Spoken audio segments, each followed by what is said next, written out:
on now, miss. Let's keep moving.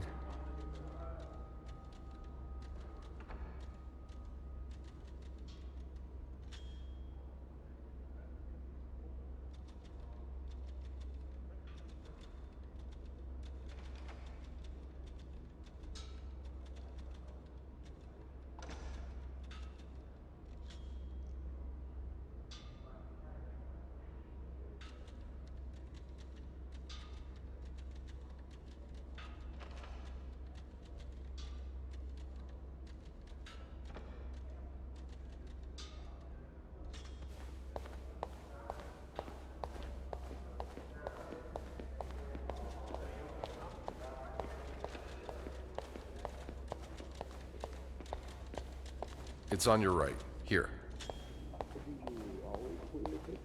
No. No, I'm usually in charge of the second and first.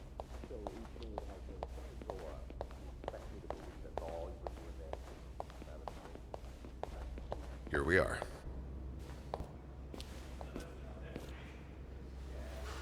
Good luck.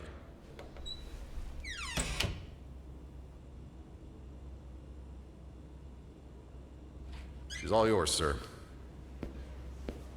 Sophie Roy, I'm Detective Maurice Tremblay.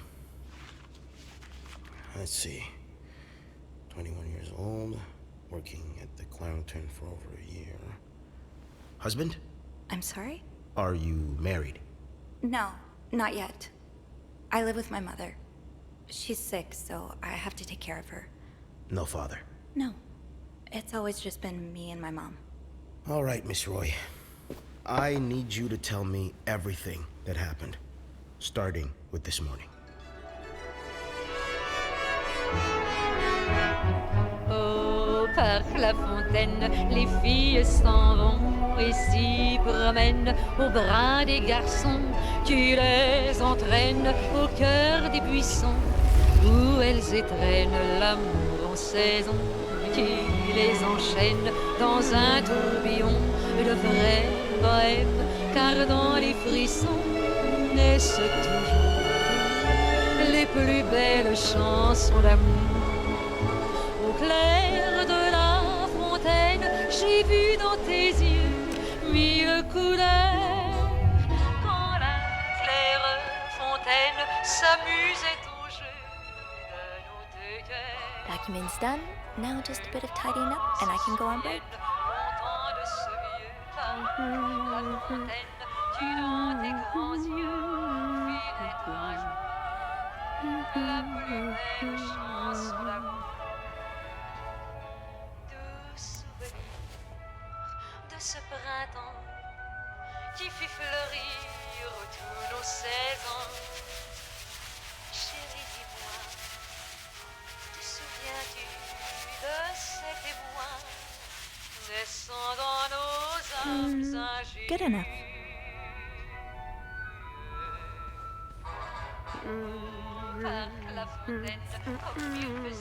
That's a lot of money to owe. Just what did you get yourself involved in?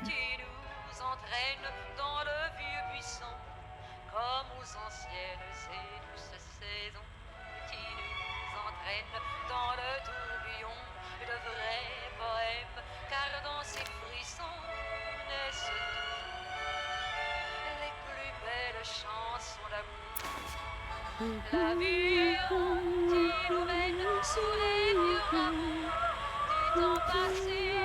Dans nous, ça me ramène les tendres échos. Ces années, j'embarque la fontaine, le dernier frisson de ce poème, venu sans façon, est toujours la vraie chanson de notre vie. Nothing like a well-made bed. Only menswear.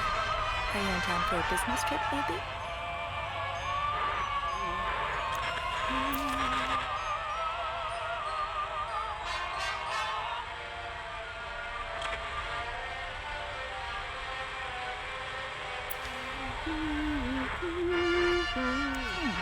Only menswear. Are you in town for a business trip, maybe?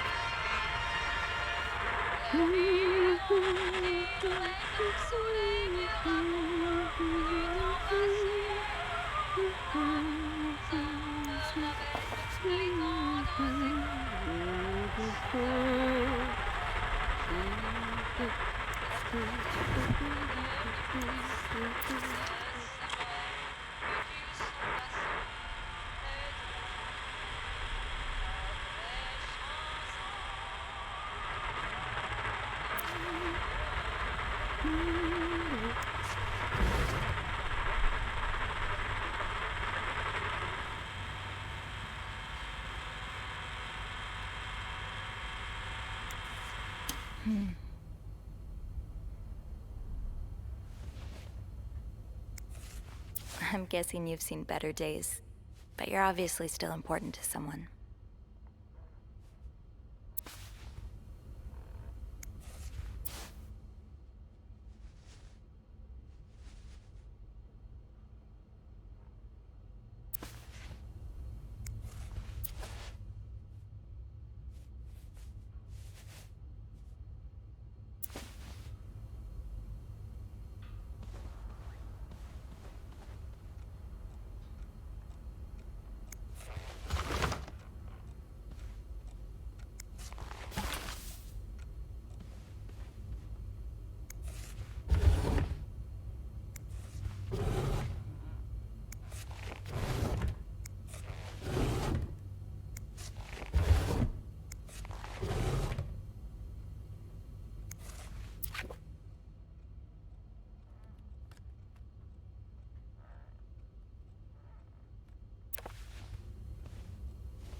And voila, good as new.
You brought your own mug?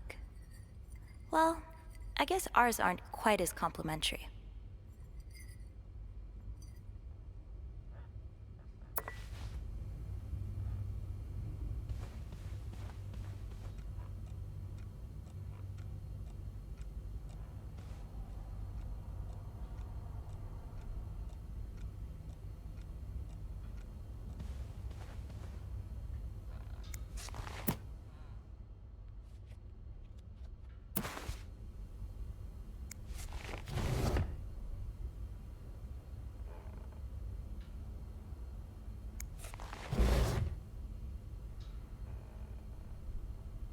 No need to bother reception right now.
Have you heard about that nut house they want to build next door?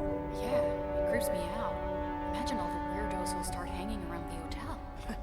I can think of someone who'll feel right at home. Look at her, always glued to that gossip magazine. Do you think she has any real friends? Or is it just Gracie, Joan, and Marilyn? Well, when your own life is that dull, you need to get your excitement somewhere. Oh, did you see Rebecca come in this morning? She was wearing the same clothes. Now, don't you think you're overreacting? This is exactly the kind of behavior Linda warned me about. She's doing everything she can to break us apart. Sophie speaking. Hey, it's Beth. Do you think you could come up real quick? Sure. I'll be right there. You're right, you shouldn't. Now I realize I've been blind. I was so in love with you that I couldn't see. What?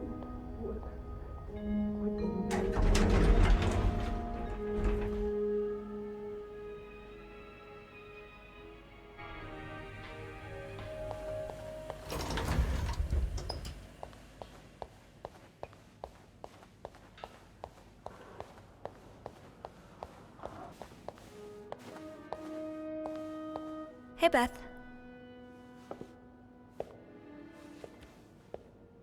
Hey there. So, who's sleeping? Sleep... what? You were whispering just now on the phone, so I thought maybe Eugene or Bobby were napping in the break room again. Oh, yeah, no. It's Jacques and Wendy. They were, in the middle of something. Ugh, it's so awkward when they start making out like no one's watching. Get a room. We literally work in a hotel.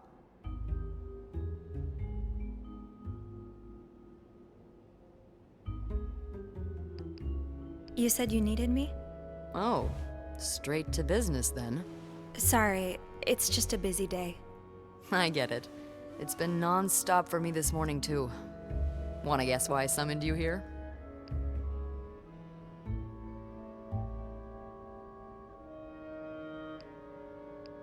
I'm guessing there's something I have to clean? Obviously. But what is it? Did a kid throw up again? God, no. Did that happen recently? Yeah, last week. I can still smell it. Feel it too. While I was cleaning, some of it got... I'm gonna stop you right there.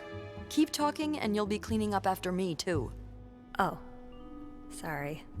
Yeah, no, you'll be glad to know it's nothing gross this time.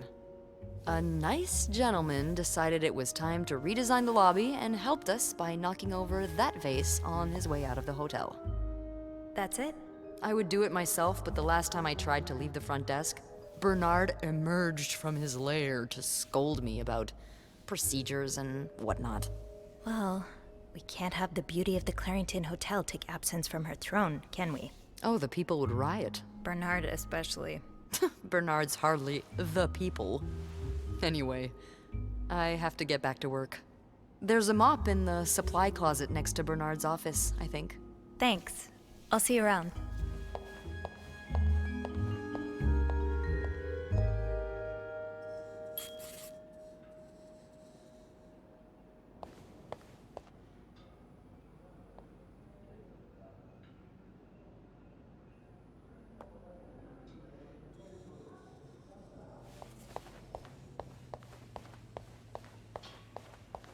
Linda, Wendy's great at her job. Guests absolutely love her and... Not just guests, apparently. Oh, God damn it, Linda! I only like her because guests like her. Making sure guests are happy is my job, after all. You don't seem to care whether I'm happy. Listen, if Wendy wasn't doing her job, that'd be another story, but I can't just fire her without good reason. What if she stirred up trouble among the staff? Would that be a good reason? Curiosity killed the cat. Oh, Andrew, hi. I'm sorry, I was just... Spying on our manager? No, I heard something, and I... Hey. It's okay, I'm just pulling your leg. I'm sorry I scared you. I'm not used to having people around me while I work. Yeah, you're always working alone up there, aren't you? I actually think it's the first time I've seen you down in the lobby. Don't tell me you've been sent to clean up after the Valentine's Day ball.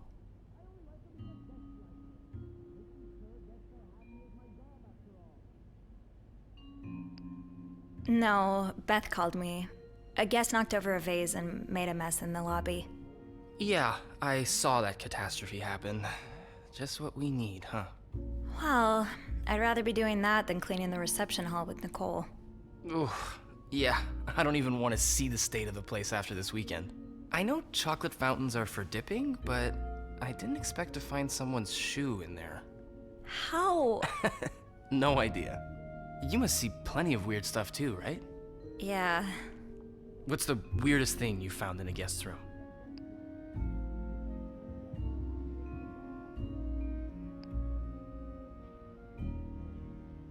Well, there was this lady who had a love letter addressed to someone I know.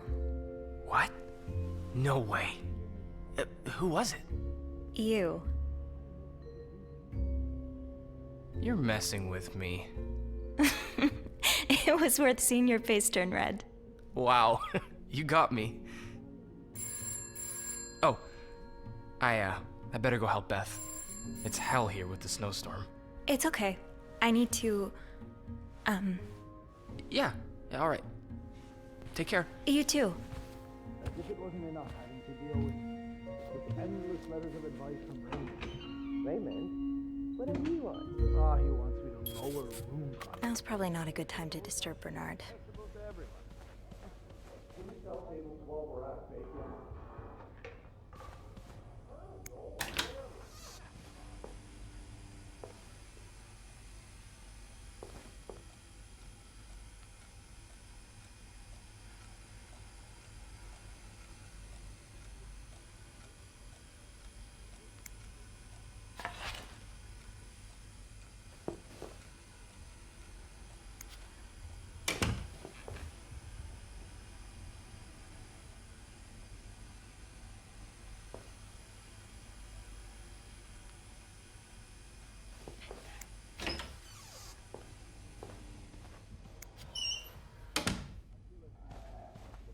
Bobby made it very clear he doesn't like anyone walking into his kitchen uninvited.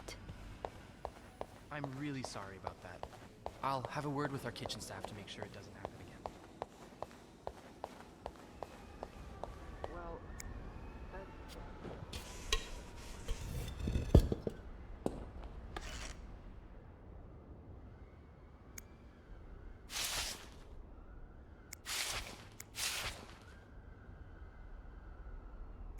Ew. I better throw that away.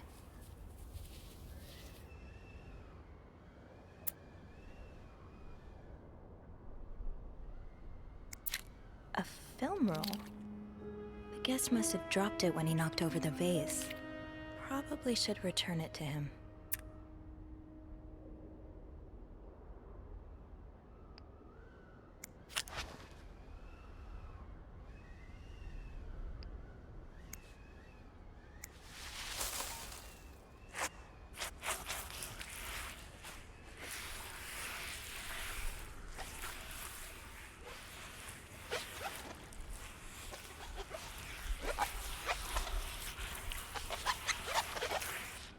Now I just put the leaves back in the vase, and it'll be like nothing ever happened.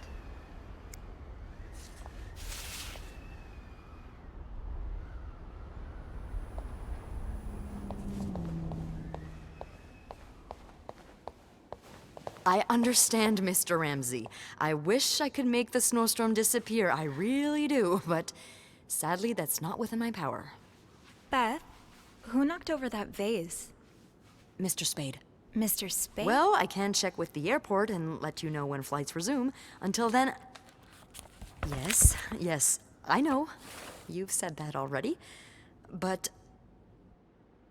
no, that's very unlikely. So, which room are you staying in, Mr. Spade? Well, you're welcome to speak to my manager if you'd like. I'm sure he'll be thrilled to talk to you.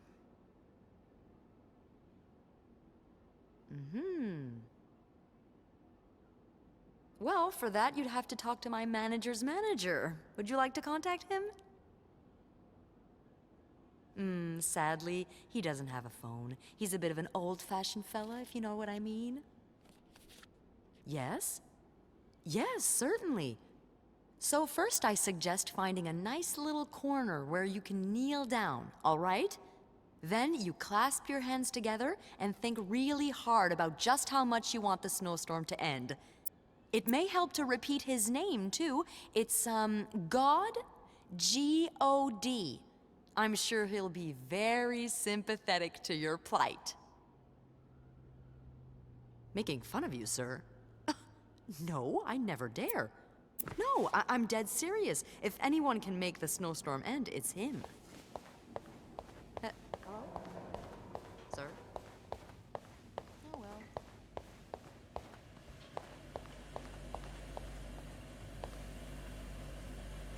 Where am I going?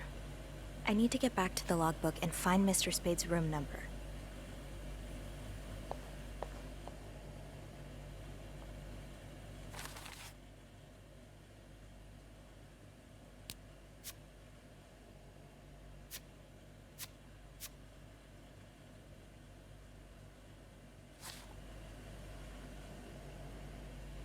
Beth said the guest was a Mr. Spade. The film roll probably belongs to him. I should be able to find his room in the logbook.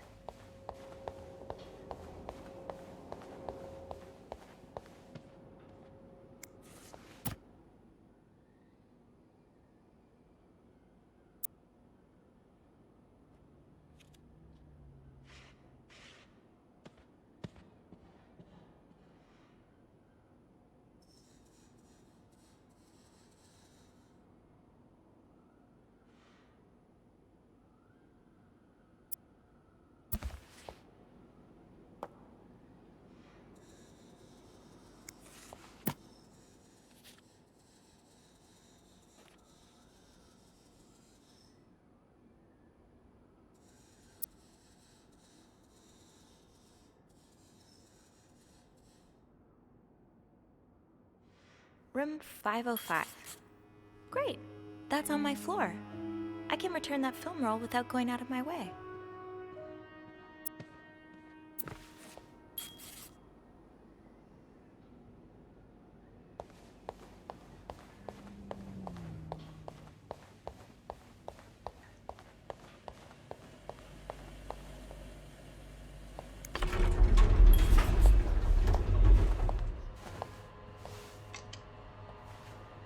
Hold it, please. Andrew, are you okay? Yeah, it's just... I slipped on the puddle by the restrooms.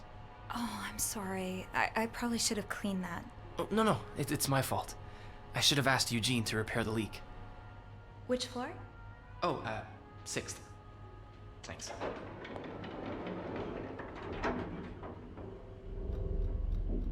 What's the big rush? I need to bring this to our VIP guest, the one who rented the entire floor. Oh, is it that British man I keep hearing about?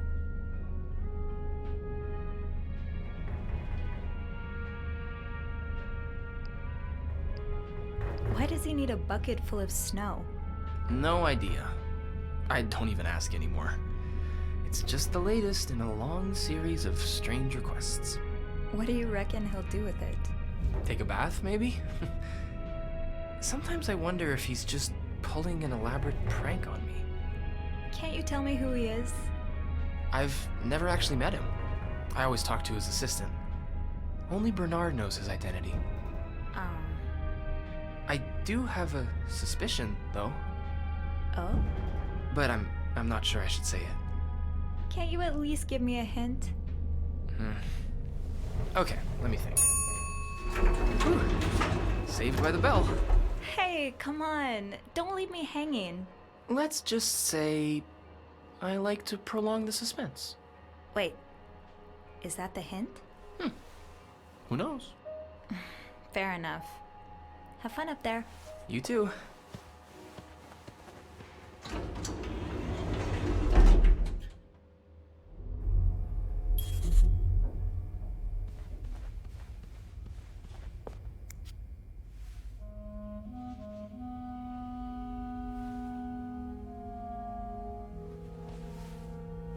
Mr. Spade?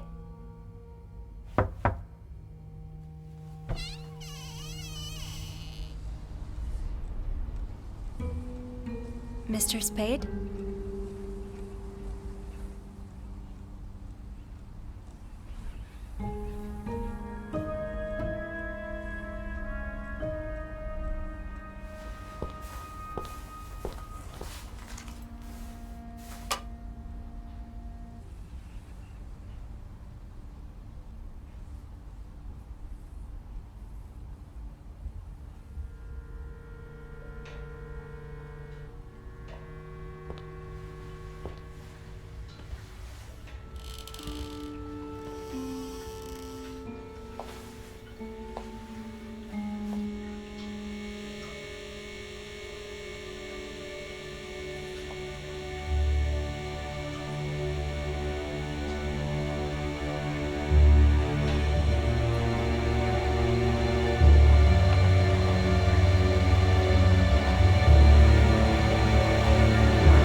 What is this?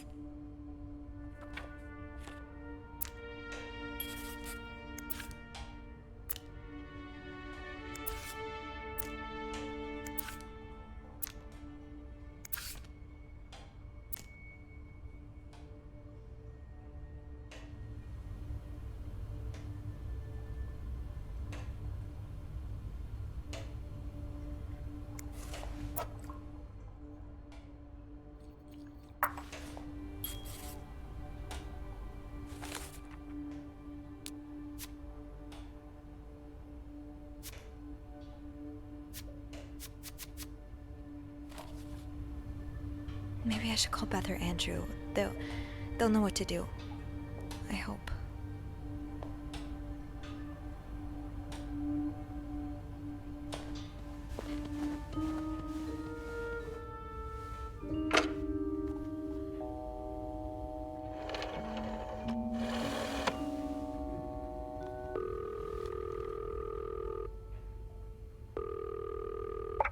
Clarington Hotel reception desk, Beth speaking.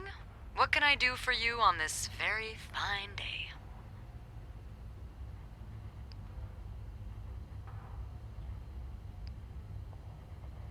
Beth, it's Sophie. Can I speak to Andrew, please? Yeah. Hold on. Andrew? Andrew? I'm here. Clarington Hotel reception desk. Andrew speaking. Hey, are you okay? Hey, Sophie. Yeah, it's just... my trip to the 6th floor took longer than expected. Oh, I'm sorry to add to your plate, but I really need your help. Sure. What's up? I think Mr. Spade's stalking me while I work. Mr. Spade? Why would he...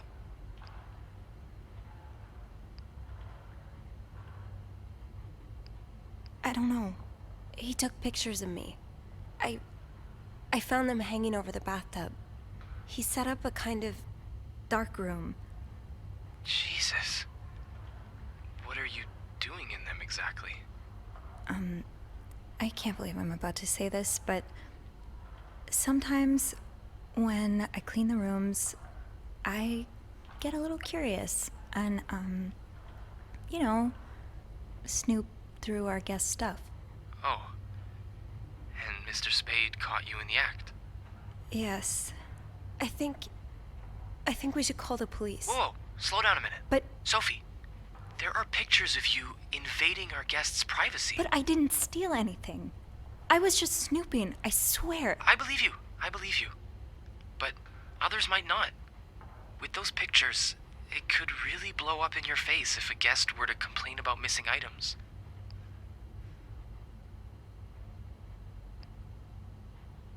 So I just leave? Do nothing? That's not what I'm saying, but I think you should try to get a better understanding of the situation before you tell anyone. I've given photography a shot before. Really? At least I planned to. Did a whole lot of reading, and didn't quite get to the doing part. Anyway, the point is that dark rooms like that take a lot of time and effort to set up. It seems unlikely he went through all this trouble just for a few pictures. I bet there are more of them, somewhere.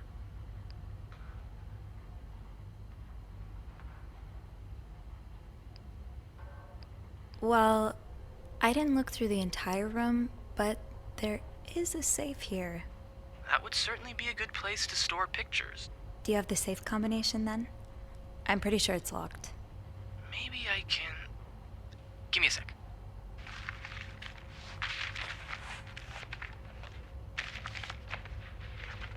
Shoot. What? Bad news is, I can't find the combination list.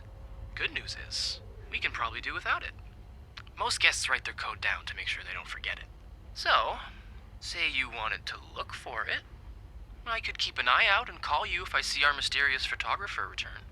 Okay. Yeah. Thank you. No problem. Oh, and Andrew? Yes? Please keep this between us. Of course. Don't worry about that.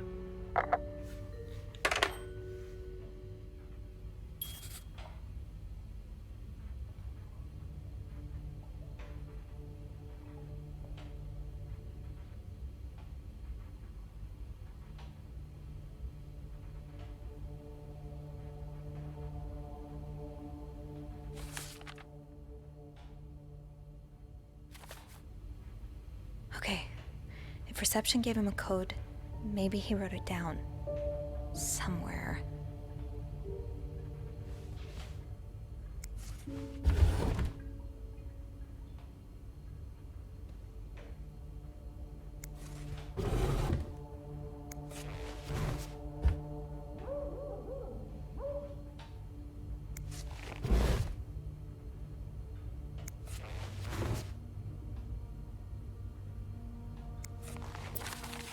That's rough. How are you supposed to support yourself when no one will give you a job or a place to live?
pawning off your possessions? What do you need the money for?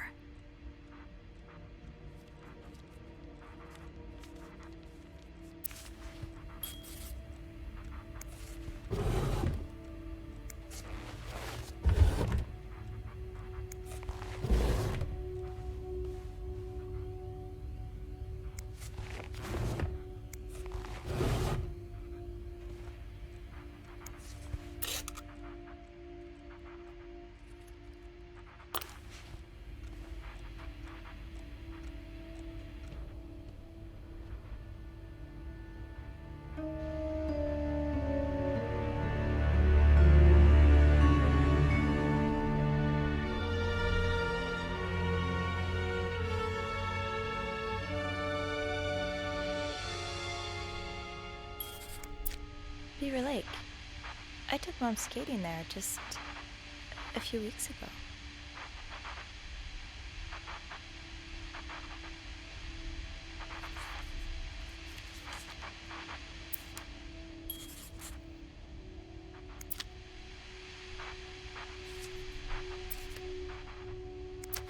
I just visited the oratory for the first time in years. This has to be a coincidence, right?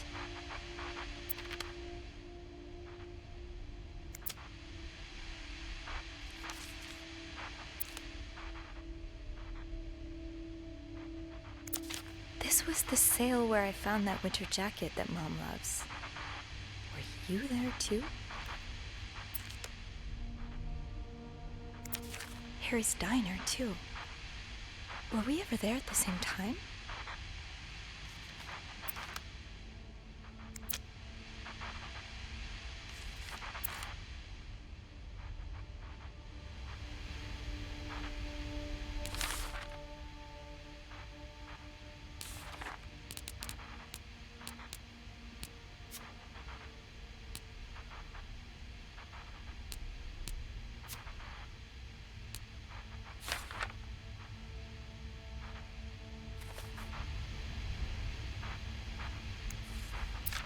Is this a floor of the Clarington?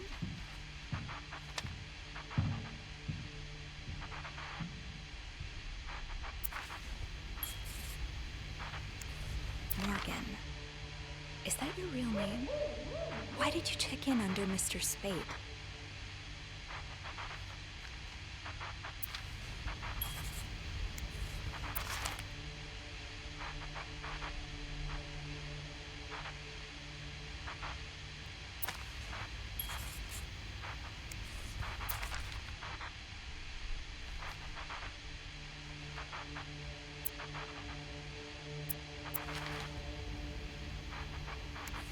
One man's trash is another maid's trash.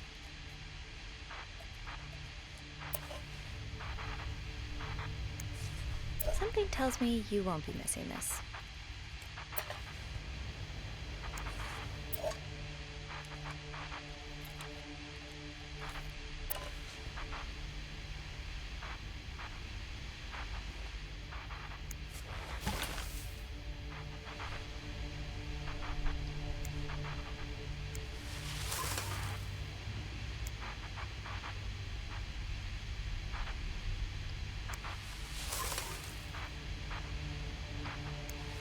I hope you aren't eating those beans.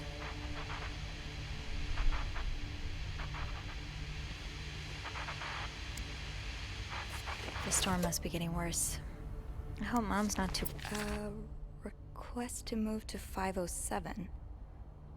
Why did you want to change rooms?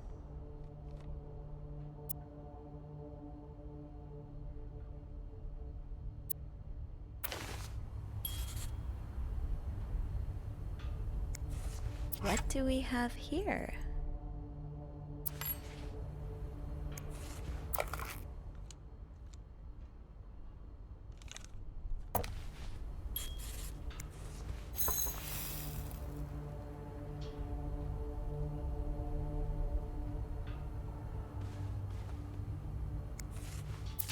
I'd forget my own head if I didn't write everything down. I guess we have that in common.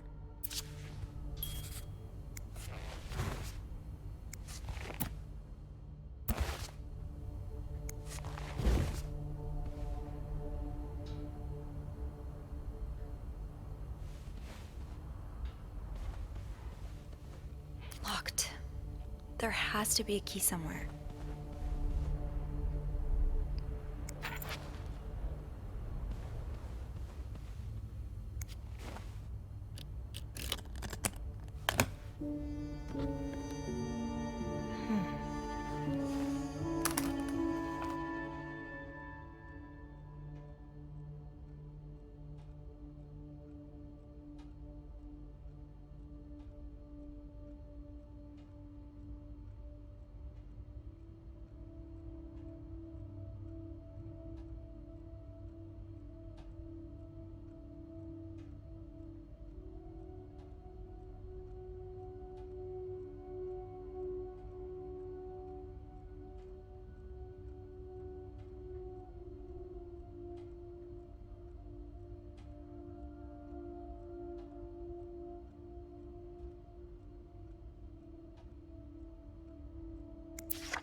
You spent 10 years in a psychiatric hospital.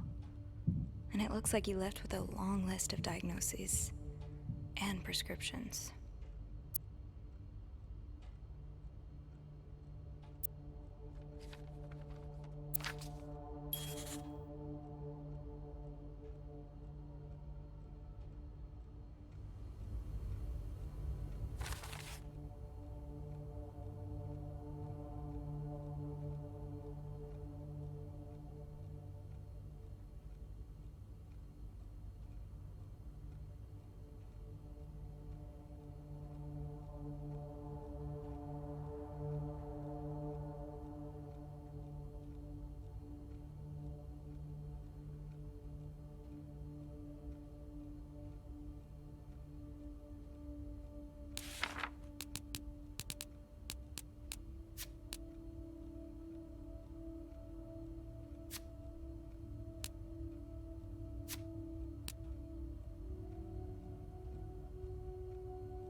"99th Infantry Division.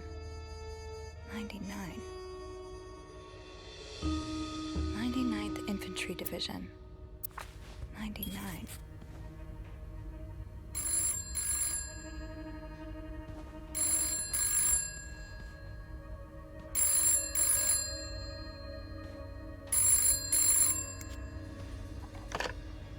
Is he here? Who? Oh, Mr. Spade? No, he's not. Andrew? You said you'd call if he was coming back to his room. Right. I did, right. Sorry about that. Oh my god, Andrew. I nearly had a heart attack when I heard the phone ring. I'm so sorry, Sophie. I couldn't help but check in. Did you find more pictures of you?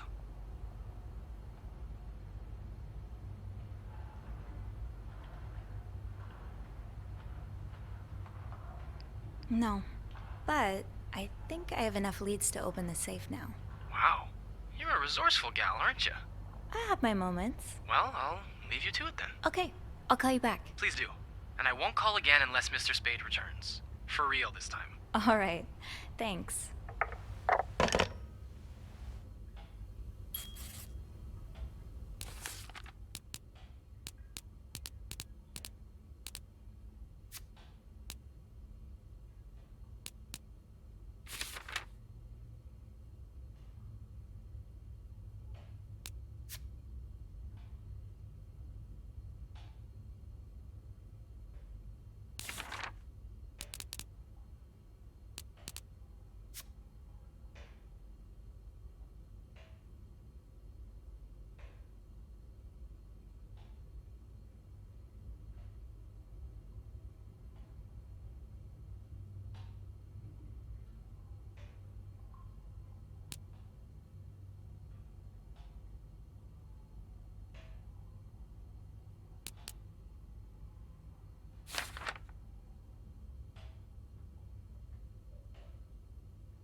Are they guests here? You're going through their trash? You really want to find out what M and H are up to, don't you? Why are you following them?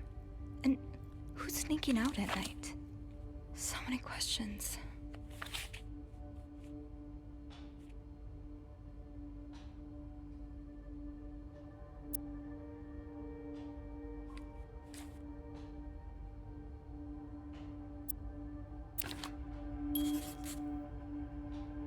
Okay, Sophie, you should probably put this down.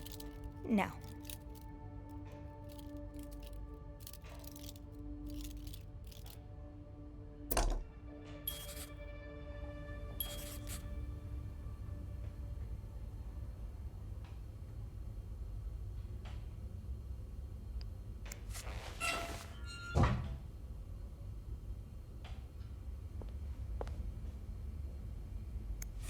Did you intend for me to discover your little dark room? Or did this just fall down?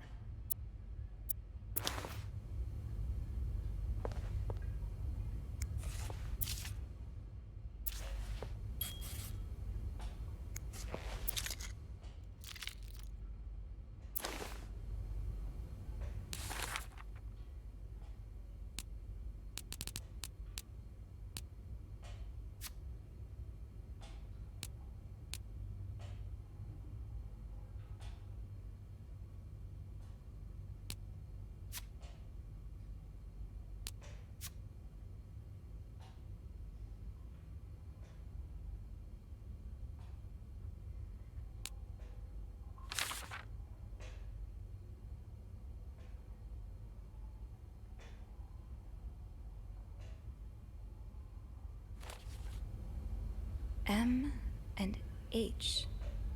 Maybe Andrew could find them in the logbook.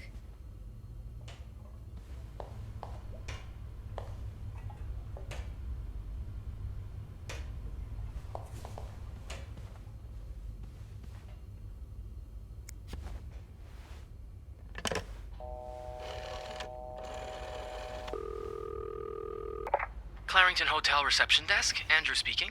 It's me. Oh, hey. Just a sec. Beth, could you cover for me?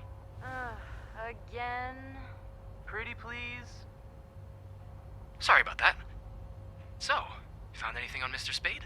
Well, Mr. Spade isn't even his real name. It's not? What is it then? Paul Morgan. Huh. I guess he wanted something a tad more exciting. So, I take it you opened the safe. What was in it? A journal. Oh? Does it say why he's stalking you? No, but it seems he's stalking 2 other people as well. 2 other staff members? Who is it? No, they're guests. I don't know their names, though. I was hoping you could find them in the logbook. Oh, yeah, sure. Are you alright? Of course. Sorry. I'll just need some more info to narrow the search. What do you know about them?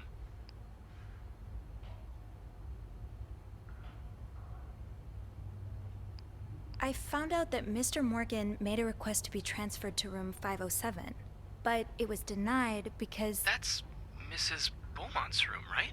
Exactly. But why would he switch rooms? He's got his entire dark room set up in 505. I'm not sure. I just thought it might be related.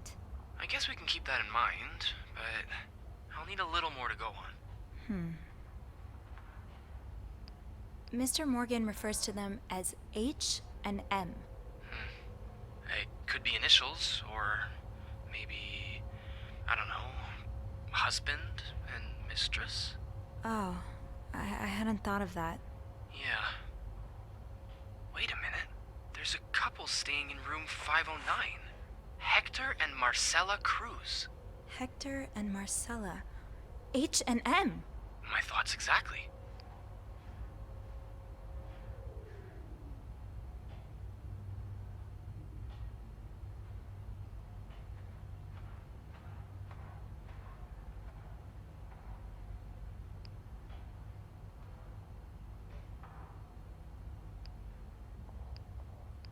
How are the cruises linked to me, though?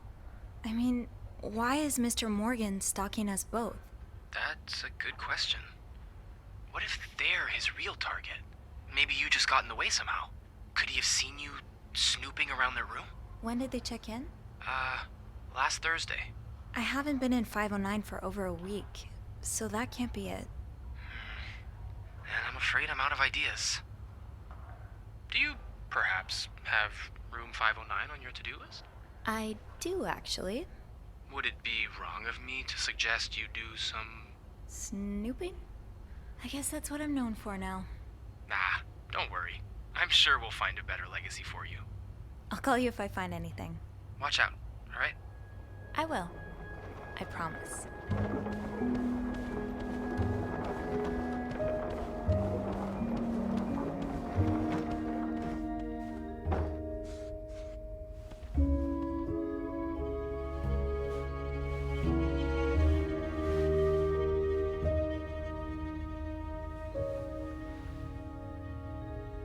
I must have forgotten my keys in the break room again.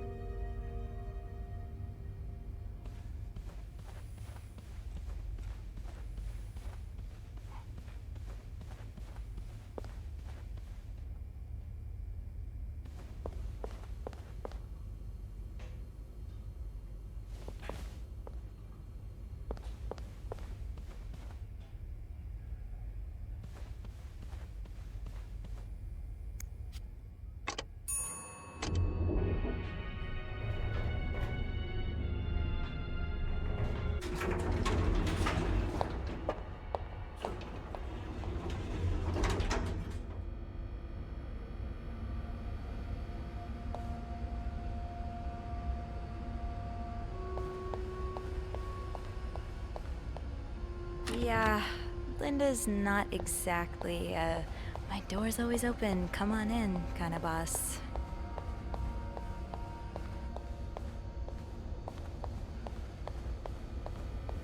Shoot, it's locked.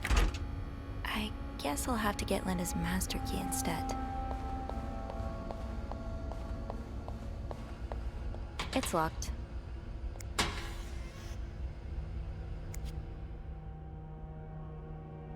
The way they look at each other, you can tell it's the real deal.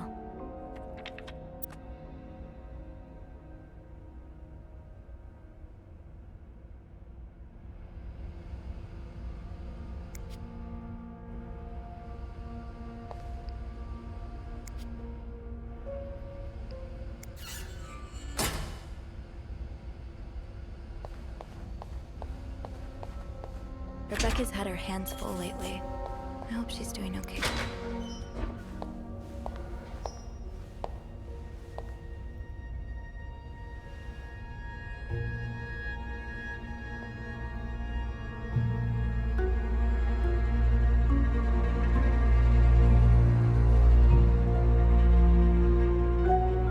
Hypocrite bitch? What did Linda do? And to whom?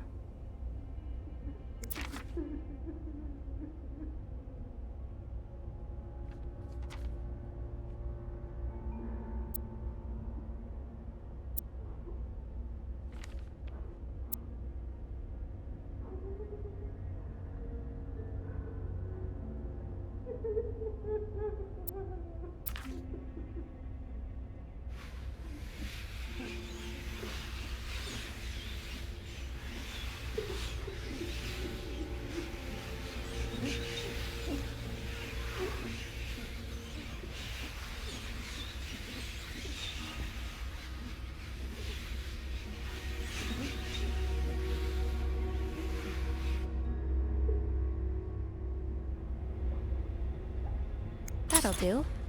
I'll just have to make sure I don't forget to return it. Linda, you're not even trying to hide the daggers in your eyes.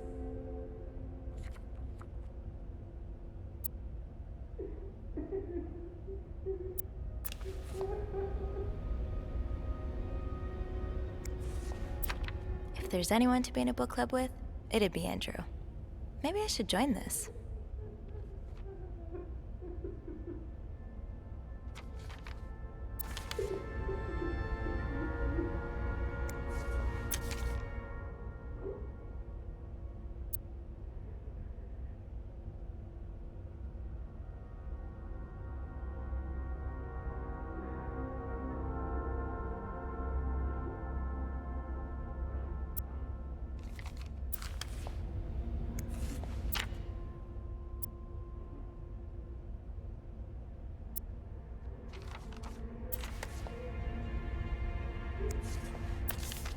Mrs. Beaumont seemed perfectly nice to me.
Hey, Sophie.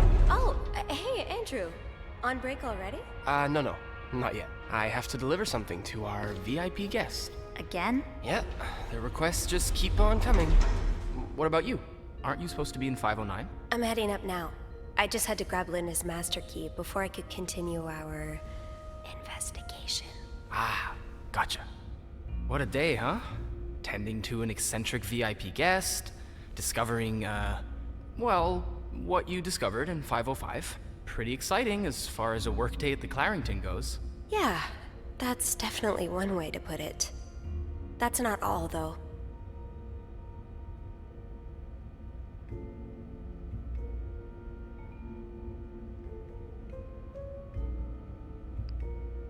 I was looking for my keys, and I heard someone crying in the bathroom. You sure it's not the old Clarington ghost again? No, I think it might be Wendy. She sounds pretty upset. What happened? I'm not completely sure, but I think it has something to do with the graffiti I found on Linda's door. The graffiti? It's 2 words in red lipstick. Hypocrite, bitch. Well, Wendy would certainly have a good motive for writing that. You'd have to be living under a rock to miss how Linda's been treating her lately.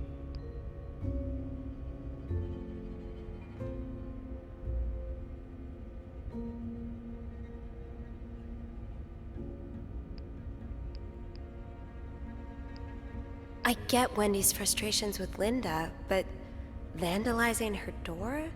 Isn't that a bit much? I guess she needed to get it out of her system. Well, maybe she should have tried talking to Linda first. I know she can be harsh, but it can't be easy dealing with Bernard. She must be under a lot of pressure. Oh, talking it out would be the more productive option for sure. Sadly, that instinct doesn't come easy to most people. Yeah, you're right.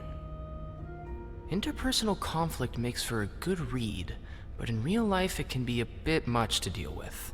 You've always been good at staying above it, though. You get along with everyone.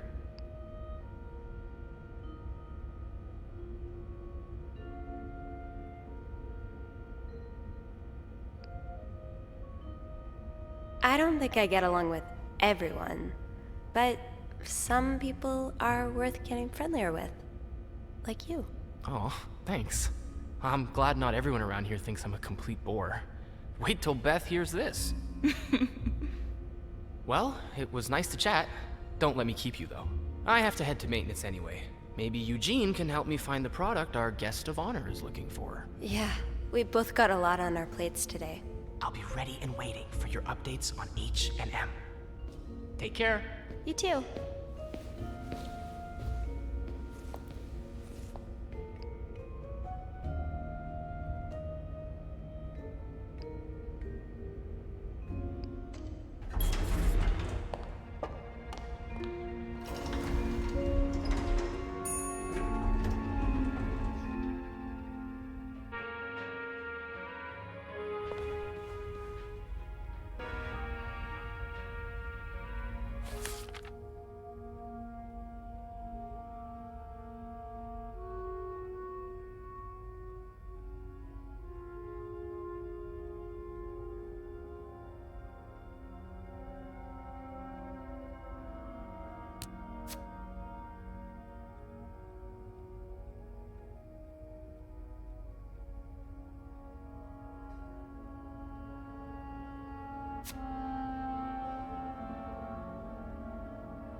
Getting into 509 will be no problem with the master key.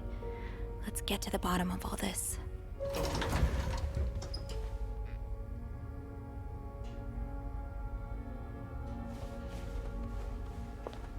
Oh, I do have 506 next on my list. Should I pop in before checking out 509? Oh boy, someone's been living it up.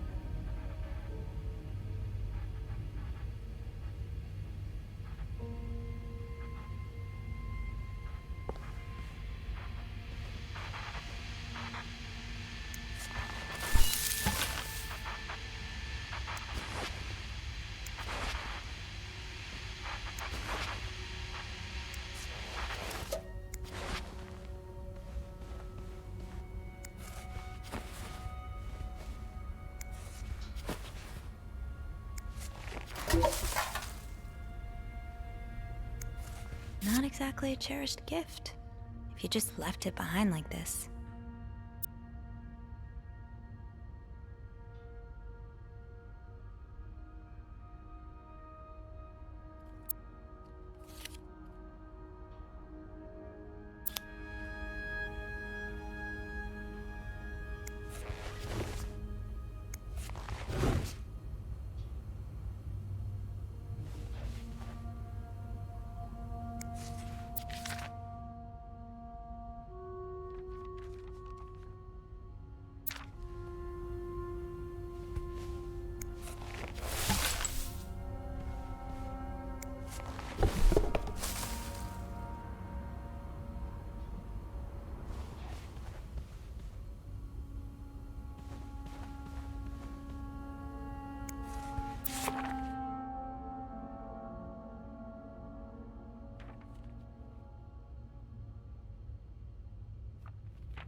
Another fan of the Gossiper.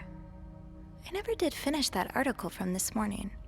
That feels like so long ago now.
Could this be the shoe from the chocolate fountain?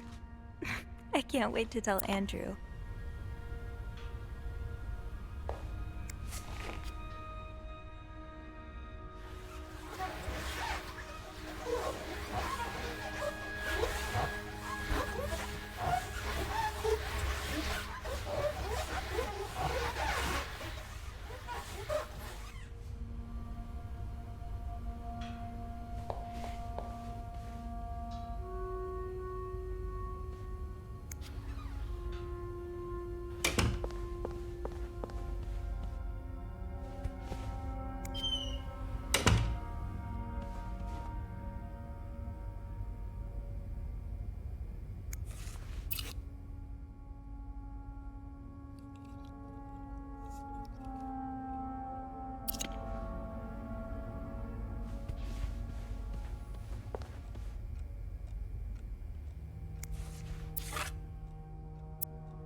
Linda's been putting these everywhere lately.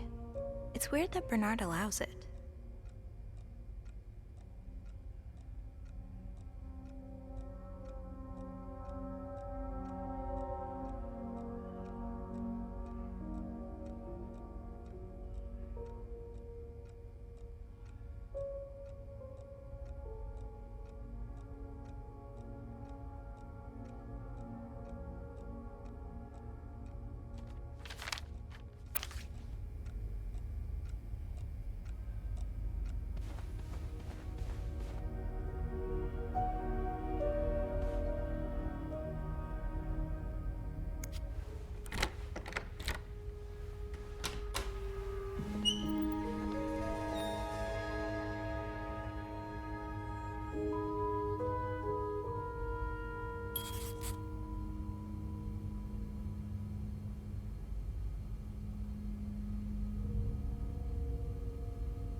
Looks like someone had quite the shopping spree.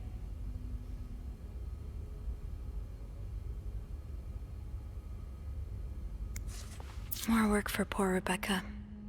Hang in there, Reb.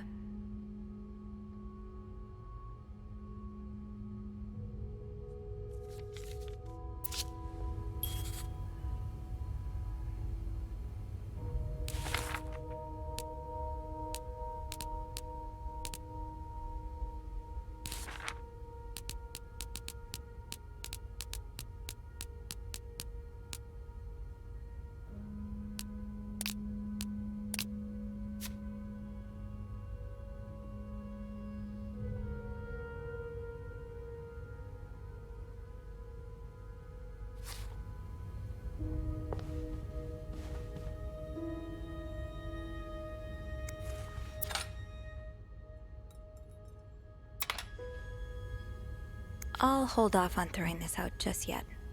The food's practically untouched.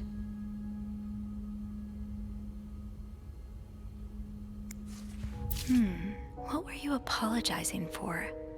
And were you forgiven?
Someone's been sleeping here.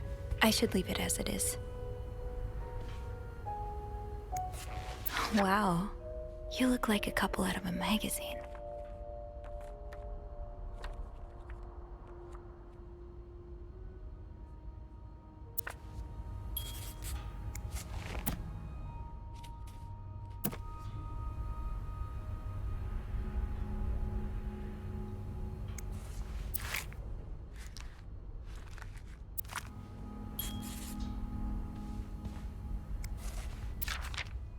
Person looking for you back in Texas, was he really just a coworker?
You are going back to my cart.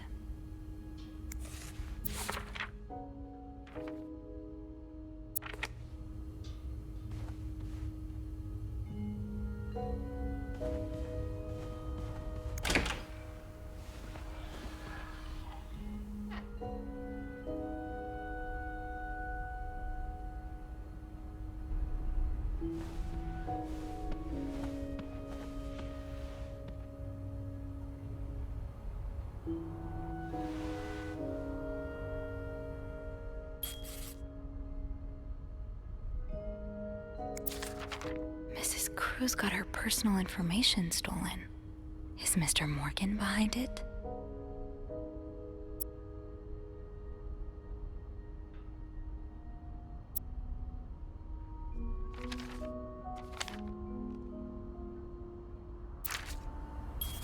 Locked. It looks like the code is made up of 4 letters.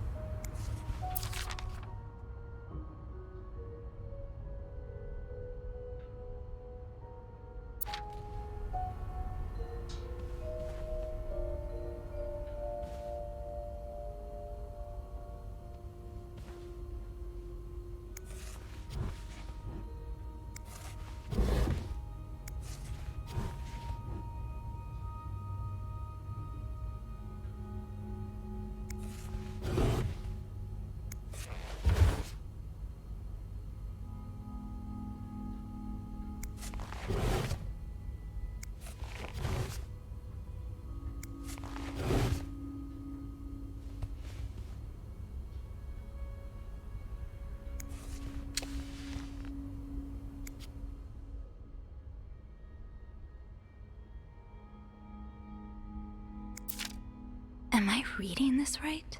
The account's been emptied.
This looks right up Andrew's alley. I wonder if he's read this one.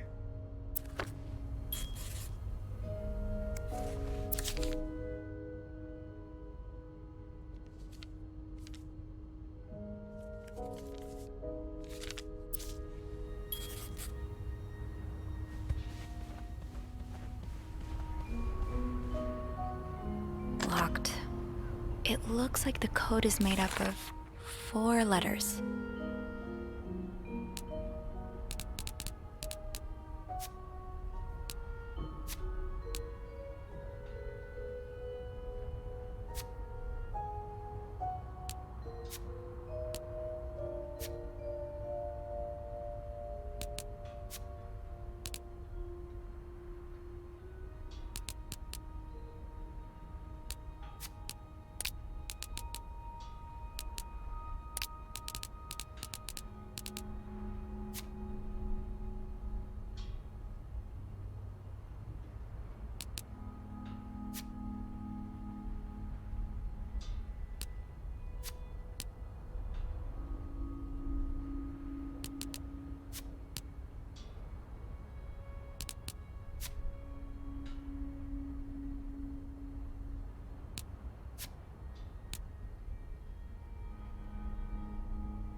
Locked.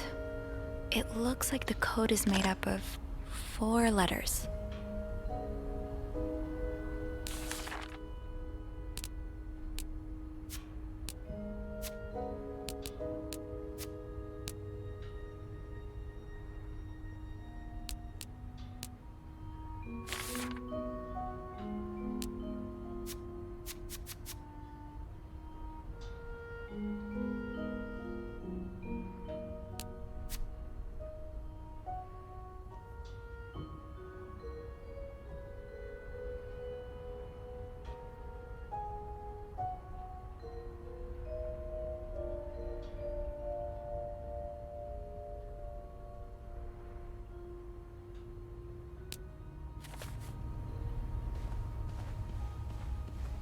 My first step should be to tidy up a bit.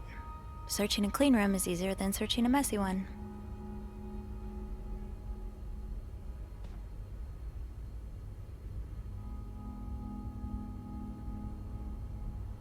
I'll have a better chance of spotting anything unusual if I get the room in order first.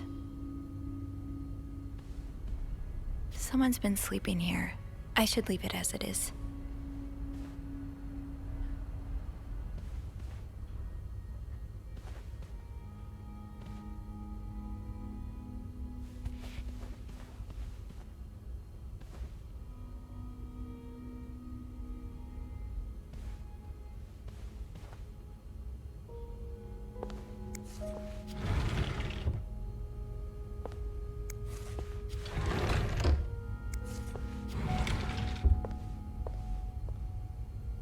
No combination, no entry.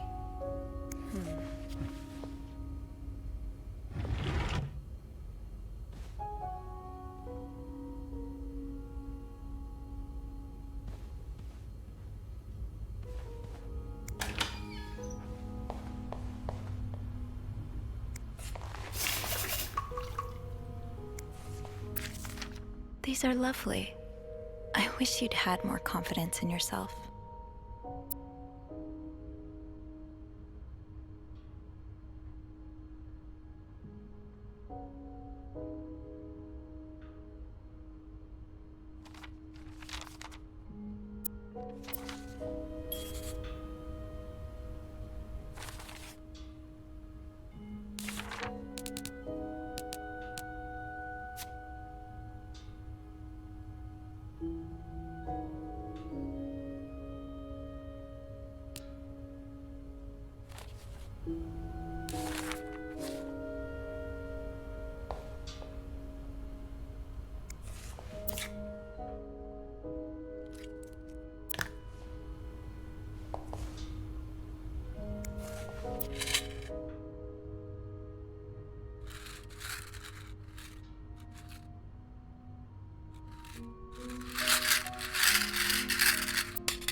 Looks like someone tore that note apart, but I'm missing some pieces. I can't make out what's written. Maybe I'll find more of those torn paper pieces if I keep cleaning the room.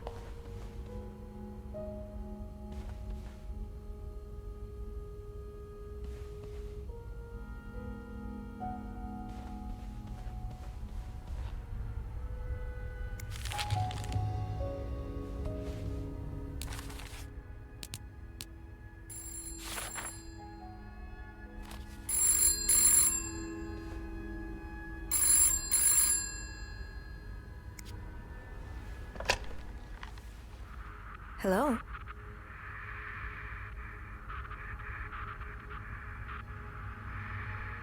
Hello? Andrew?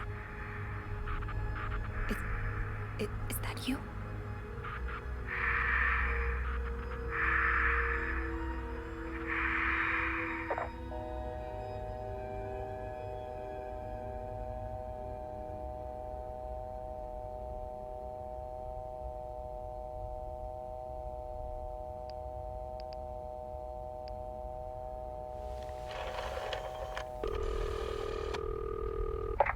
Clarington Hotel reception desk. Andrew? Hey, Sophie. Did you just call me? No, I didn't. Then who called? I'm not sure I understand. Someone just called, and they said nothing. All I could hear was static and breathing. That's pretty unsettling. Hang on. Hey, Beth? You got a minute? No. Give me a second, Sophie. Okay, so Beth tells me she just patched a call through to 509. Did she recognize the caller's voice? Oh, do you think maybe it was Mr. Morgan? Yeah. Let me check. Okay, it was a male voice, but she's not sure whether it was Mr. Morgan's or not.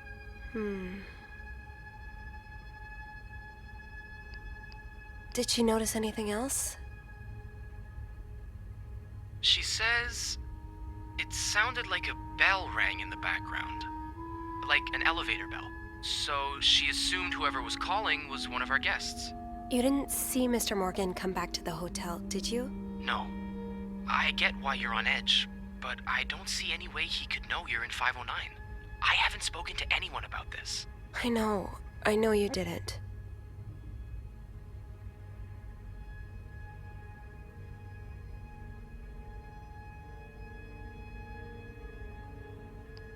Can you ask Beth not to patch any calls here for a while? Yeah, sure thing. Thanks. I haven't had time to check all of 509 yet, so I better get back to it. Wait a second. I just remembered something about this morning. I can't believe I didn't think about it before. What is it? A few minutes after Mr. Morgan knocked over that vase in the lobby, I saw Mrs. Cruz rush out of the hotel, all alone. Really? Do you know what time it was exactly? I think it was a minute or two after 10. What? I remember hearing a loud noise on the 5th floor right around that time. Like a door slamming really hard. You think it was her? Maybe. Did you notice anything weird about her? I don't know. She passed by the front desk so fast I barely had time to see her. Although... Yeah? I've always seen the Cruzes as a pair. I suppose it is a bit odd that she left without her husband. Maybe she was sneaking out. Or maybe she was following Mr. Morgan. Yeah. Hopefully I can make sense of all of this. I'm sure you can. Give me a call as soon as you've found something, okay? Okay. Thanks for the info.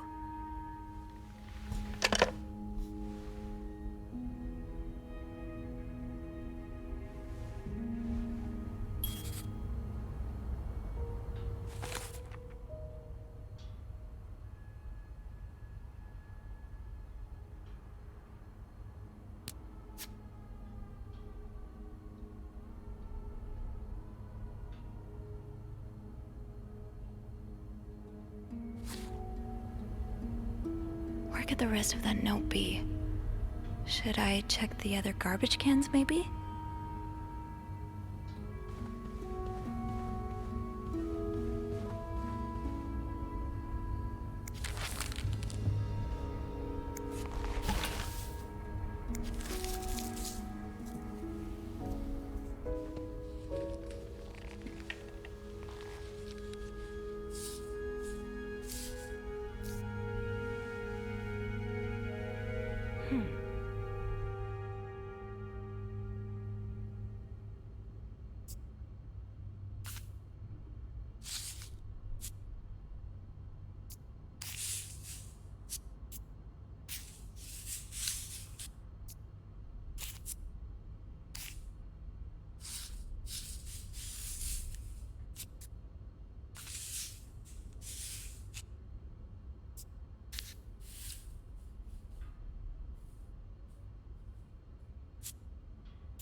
It's some kind of code.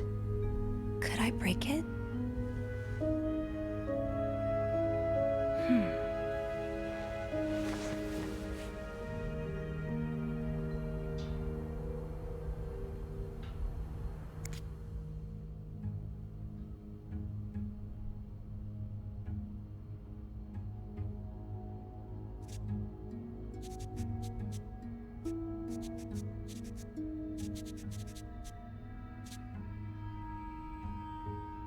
That yarn map Mr. Morgan has on the wall of 505. Weren't there some peculiar doodles? Symbols, maybe.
I should keep an eye out for those symbols.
Definitely seen those symbols on some of the things in this room. Maybe I should take another look around.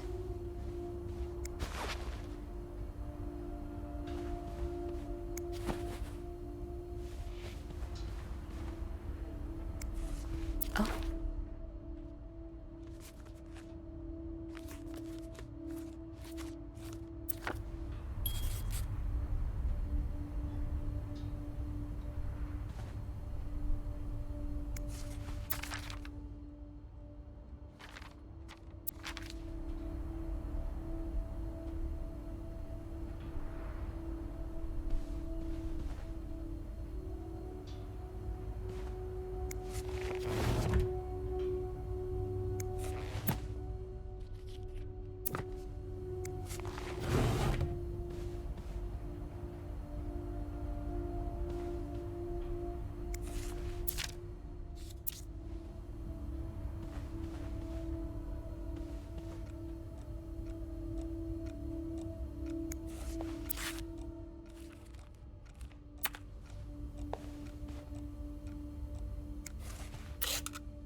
should wait till I have more to report before calling Andrew.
Yes, these are part of the same set. I think I can use this. Yes, these are part of the same set. I think I can use this.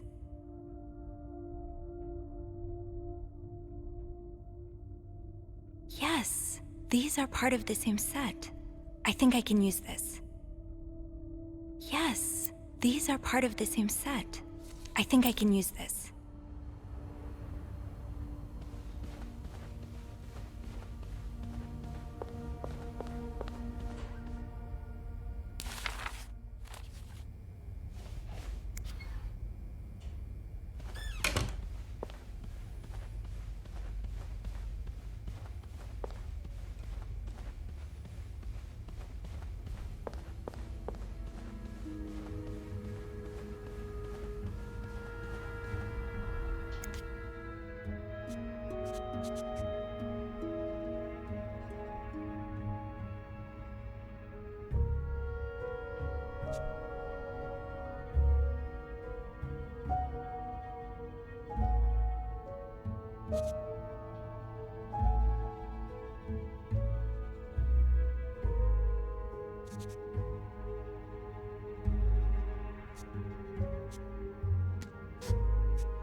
Yarn map Mr. Morgan has on the wall of 505. Weren't there some peculiar doodles? Symbols, maybe. I should keep an eye out for those symbols. That yarn map Mr. Morgan has on the wall of 505. Weren't there some peculiar doodles? Symbols, maybe.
These are part of the same set.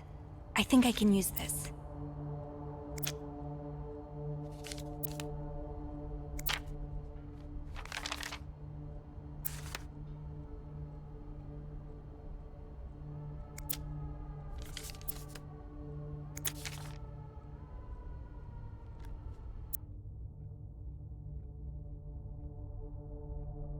More of these symbols.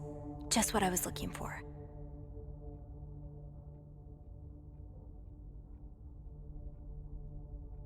That's one of the symbols.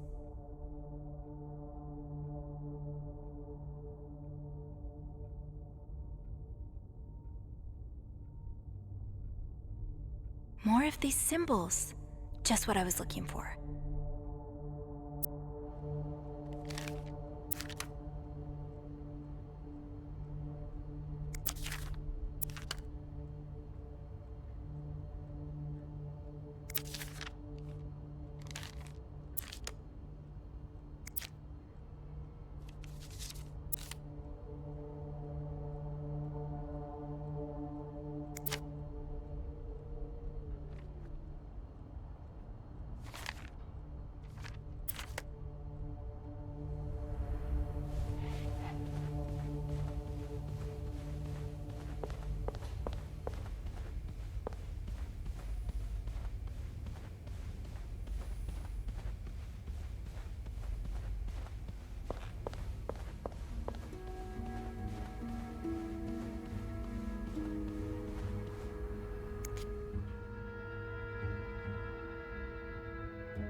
I've definitely seen those symbols on some of the things in this room.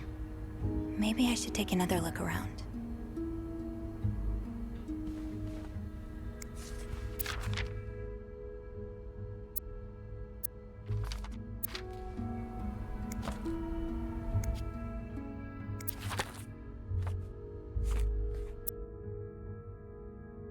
SW. Looks like you had a few appointments with him, Mr. Cruz. Or her.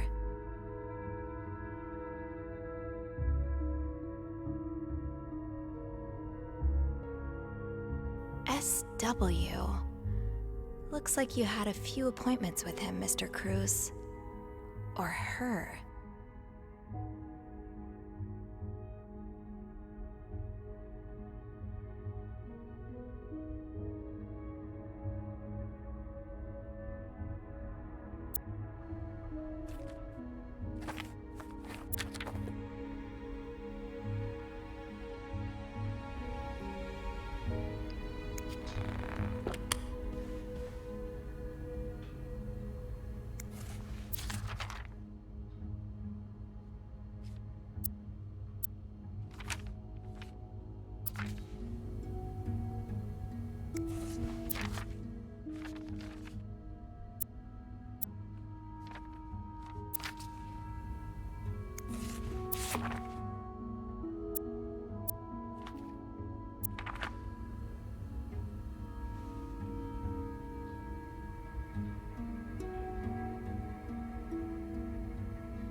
My new home. A according to Suzanne and Yvette. This is horrible. I don't think I'll ever understand what pushes people to go so far as killing.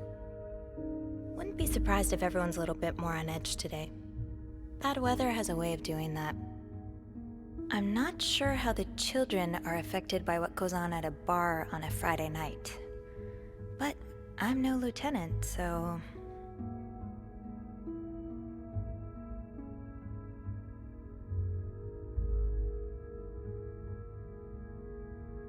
I'm not sure how the children are affected by what goes on at a bar on a Friday night. But I'm no lieutenant, so...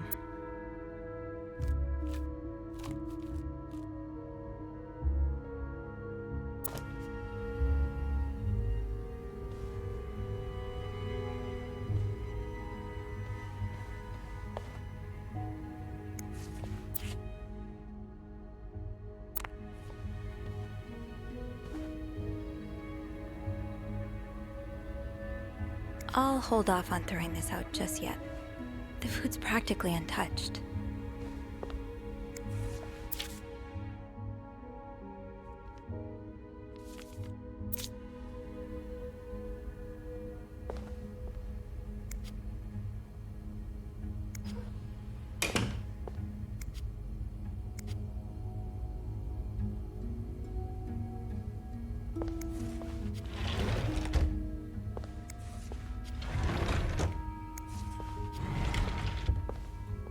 No combination, no entry.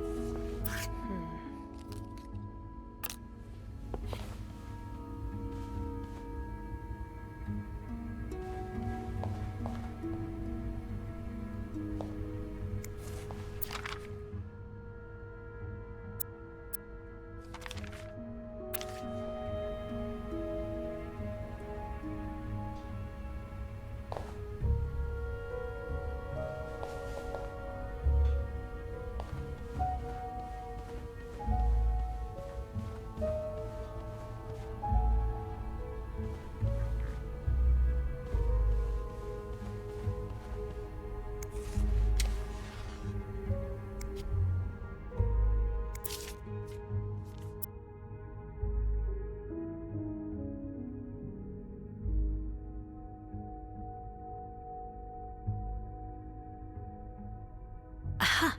I'll have to remember these.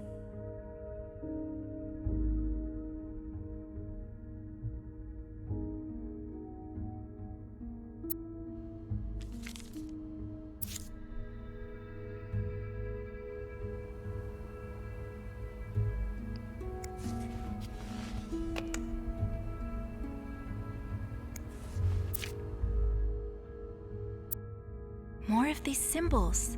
Just what I was looking for. Yes, these are part of the same set. I think I can use this.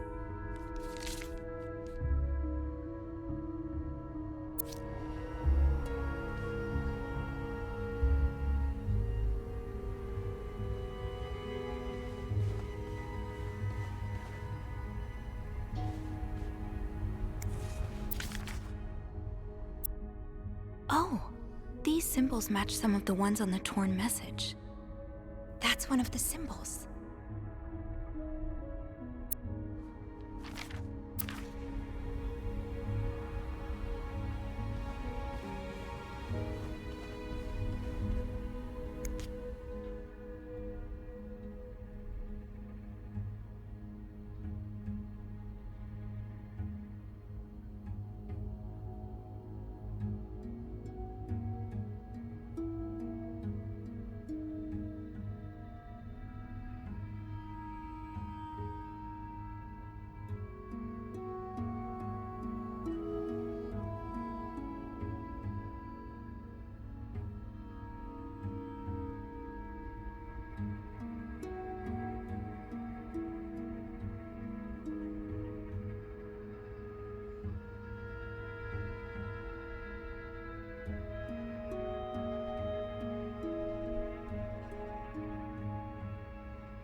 I should keep an eye out for those symbols.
Locked.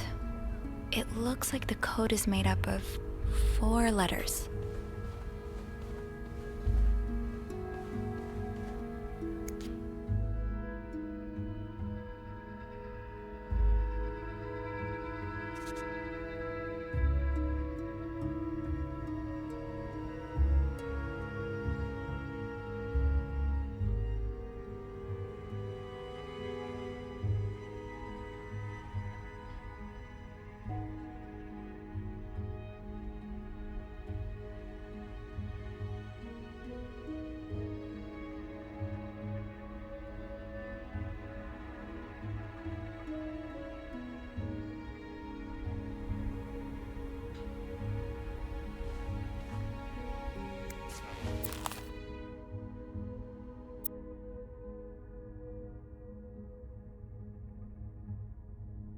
I'm not sure how the children are affected by what goes on at a bar on a Friday night.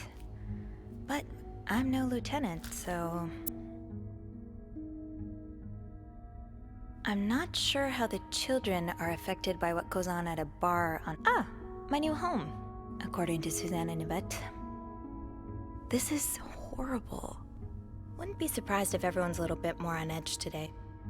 Bad weather has a way of doing that.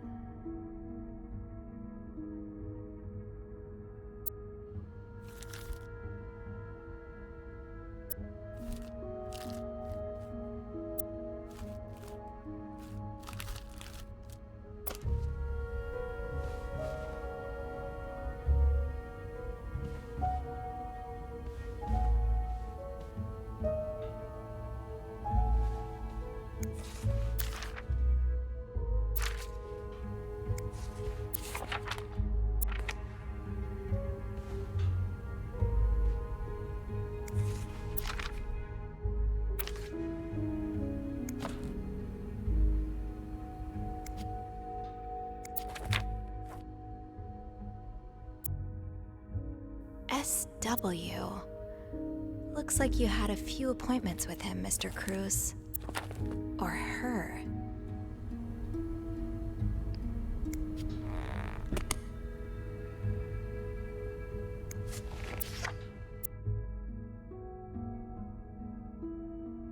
These pearls, they look absolutely gorgeous on you. Though, I bet you could make anything look good.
Oh, I left the clean towels on my cart.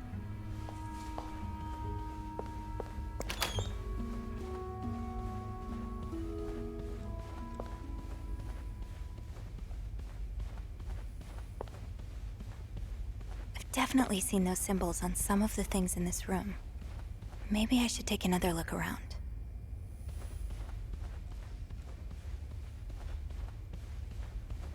I should keep an eye out for those symbols. I've definitely seen those symbols on some of the things in this room. Maybe I should take another look around.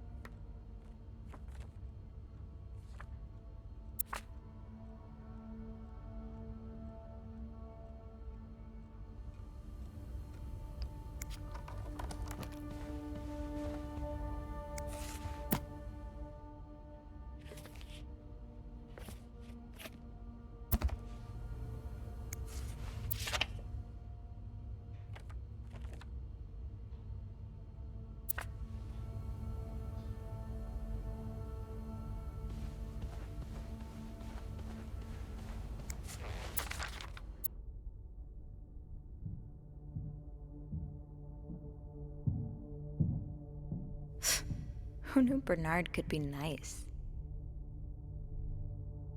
Yeah, no surprise Bernard denied the request.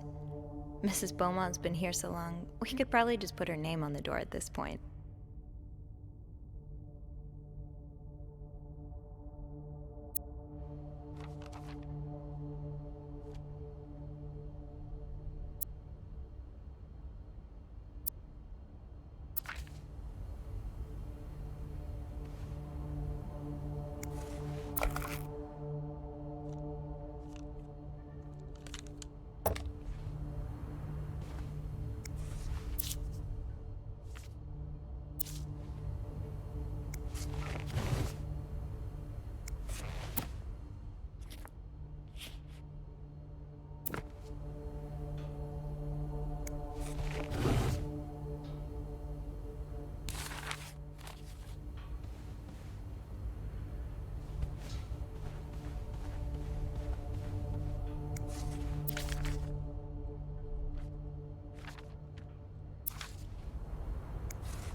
Lindsay, did something happen between the two of you before she died?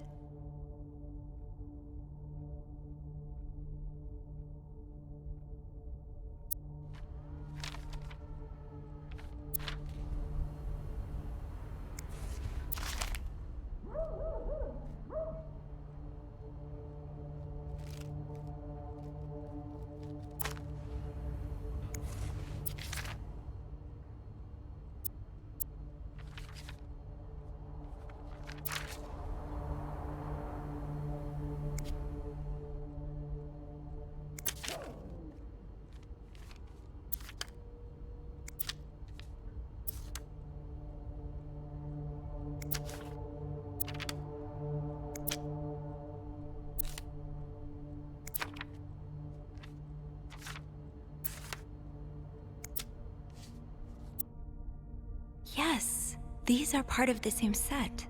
I think I can use this.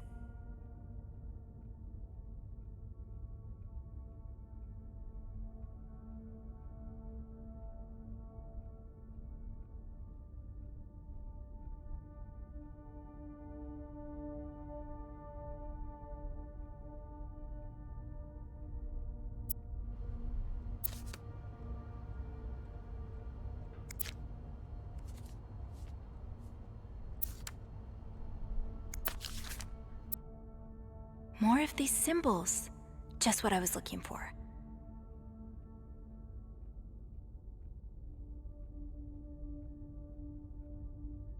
That's one of the symbols.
was taken in the lobby. That was taken in the lobby.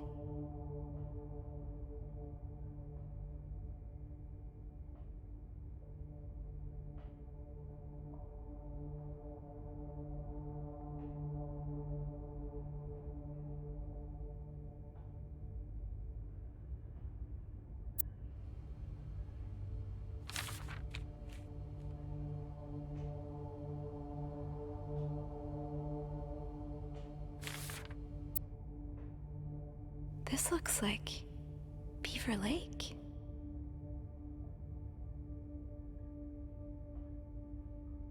This looks like Beaver Lake.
I should wait till I have more to report before calling Andrew.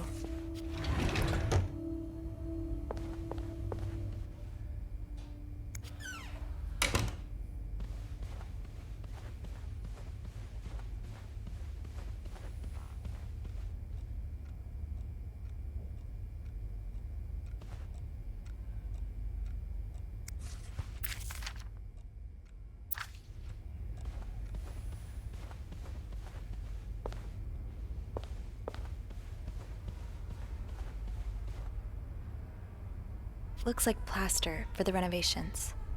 better not play with it.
I should keep an eye out for those symbols.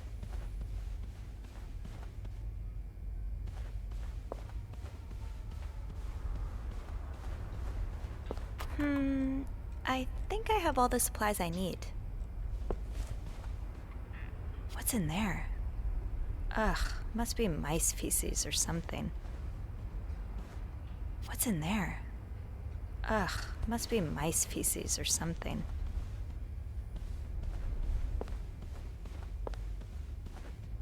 Huh. I do have 508 on my list, but disturb I won't. For now. Do not disturb. Well, that's one less room to clean today. I won't complain.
I will leave notes in the vent next to your room.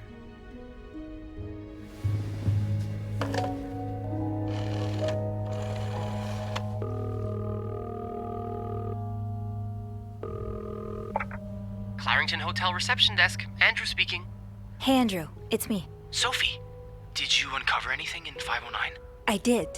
I found a message written in strange symbols. A kind of secret code. What? Awesome! Did you crack it? It says, I will leave notes in the vent next to your room. In the vent? What an odd thing to do. Yeah. And whoever the message was intended for went through a lot of trouble to hide it. It was torn in a dozen pieces and scattered in 3 different trash cans. So the cruises are keeping secrets from each other. Do you think maybe one of them's having an affair?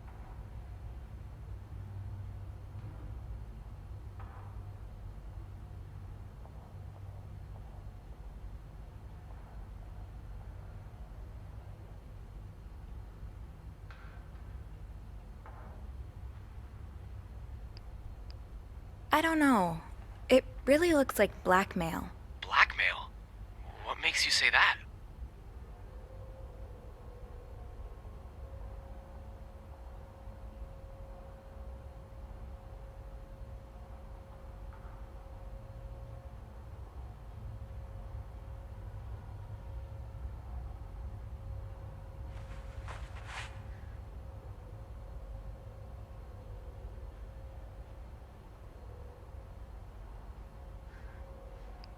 I found a bank statement belonging to Mrs. Cruz. Her account was emptied very recently. Emptied? No one does that unless they're in trouble. Or traveling. What do you mean? Well, they're not home, so they do need their money handy. Plus, a trip can be pretty costly. It's weird, but it could be anything. Did you find something else to back your theory? No, not really. But I should be able to find more proof in the vent. The one that's mentioned in the message. I think I'll go check it out. Good idea. It's almost break time for me. If you need my help again, you can ask Beth to patch you through to the break room. All right. Enjoy your break. Thanks, Sophie.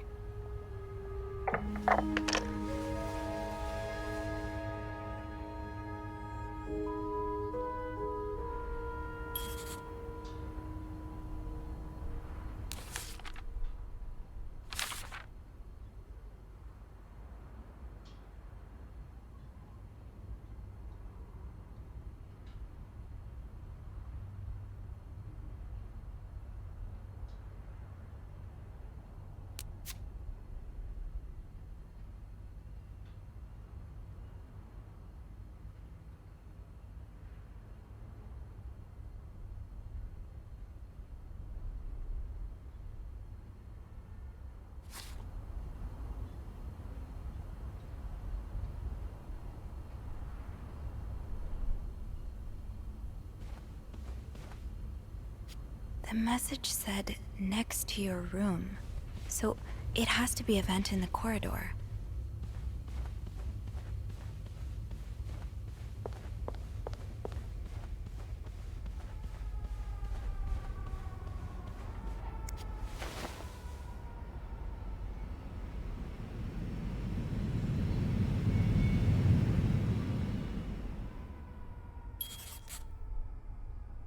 Can't open these without a screwdriver.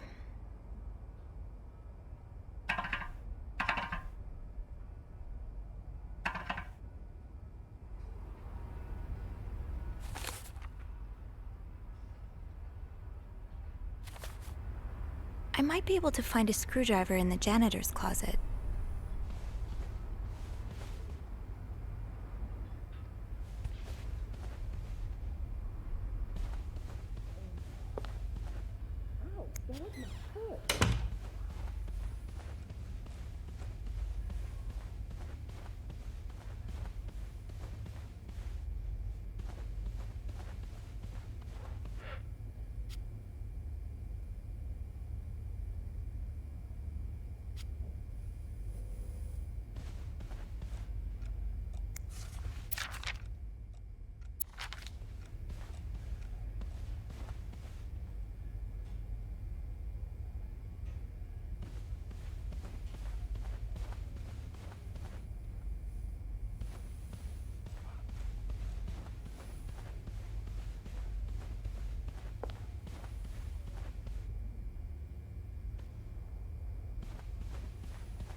Shoot, no screwdriver.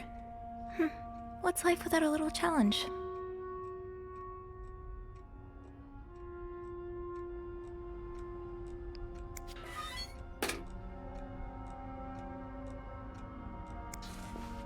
Huh, this must be Eugene with his daughter.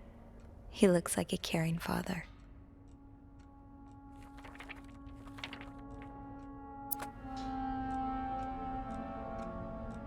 Wait, Sophie, you don't need these.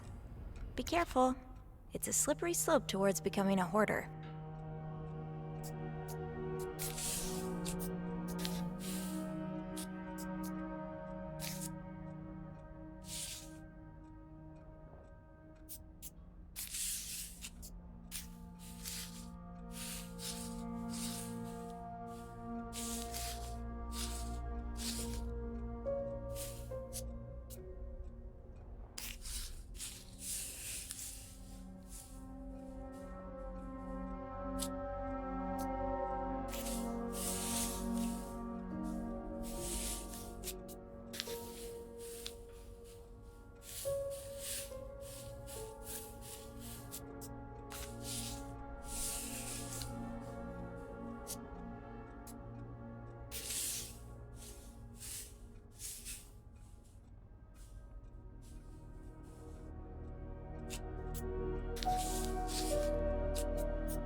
Highest priority, huh? That means Eugene's probably working in Bernard's office right now.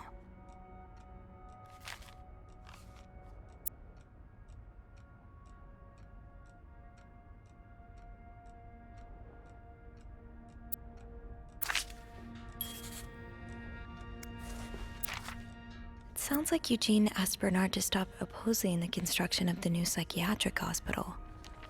And Bernard was Bernard.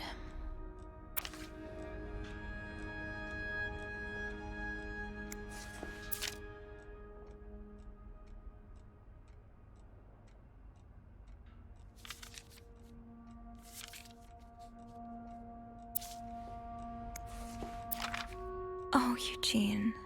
I had no idea.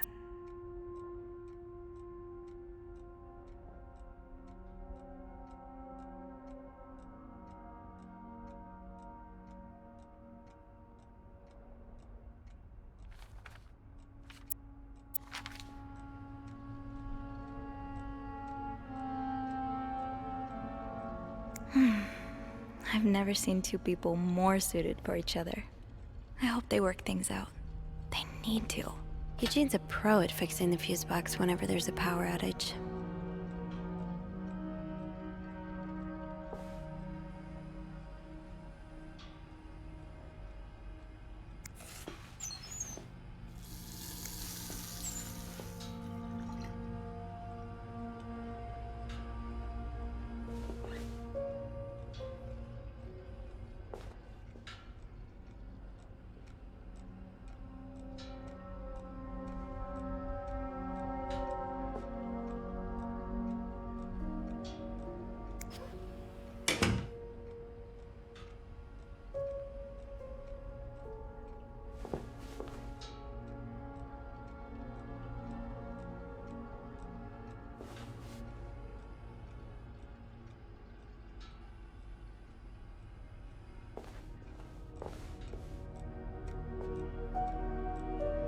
Wait, Sophie, you don't need these.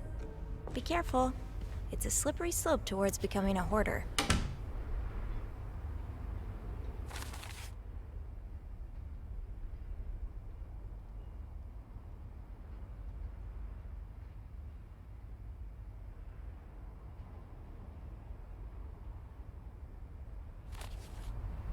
Eugene must be down in Bernard's office.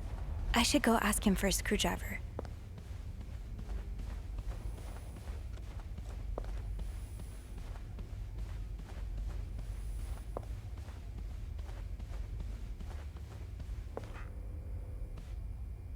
Maybe I shouldn't wander around with my pockets full.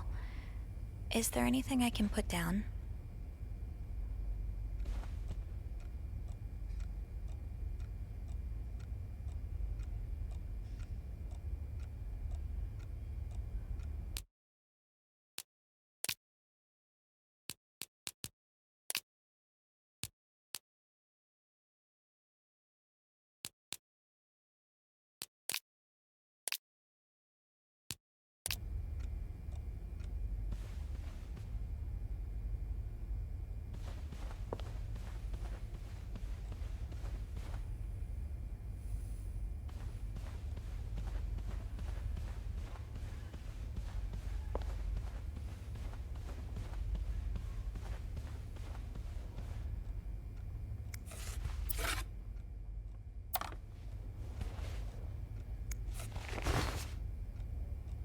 I'm sure I'll find more laundry to add to the pile.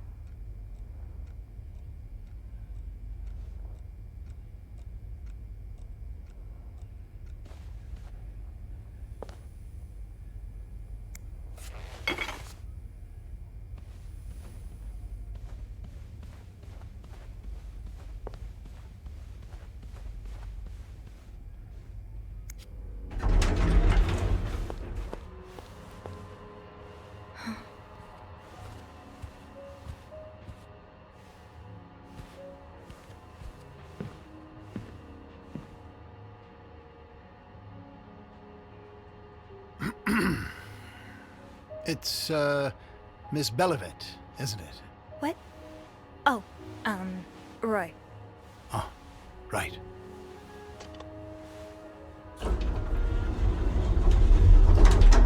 You're the one who took last week off, aren't you? You had to, take care of your sister, I think? Mother. My mother. She's very sick. No, I hope this doesn't become a recurring thing. I need to know I can count on you. I understand, sir. What are you doing here, anyway? Are you on break?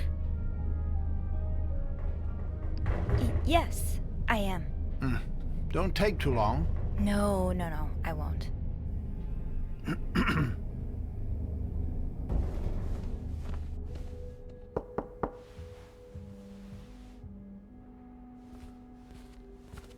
What's going on? Oh, Andrew.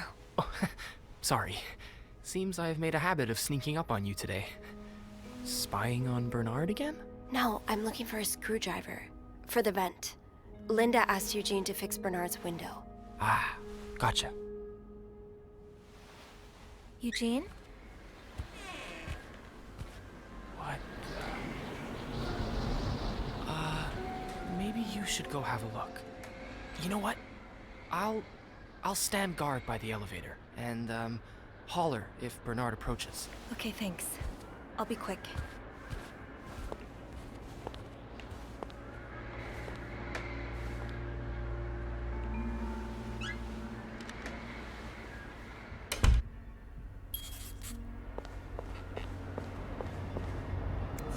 With this blizzard, Bernard's office will be a skating rink by the end of the day. Best to avoid that. Opposing something that could help so many people just because it's close to your hotel? This is ridiculous. So, I take it the open window was not an accident. Can't say I blame you, Eugene.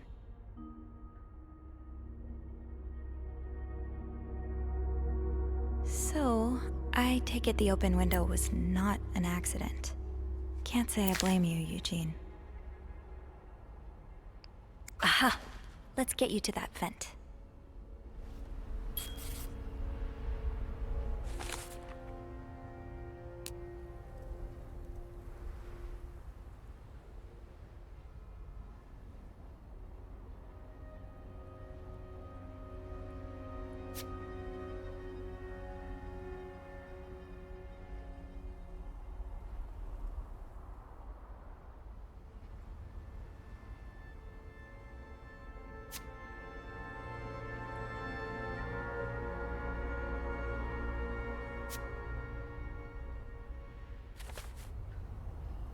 Time to see what secrets that vent is holding.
Ew.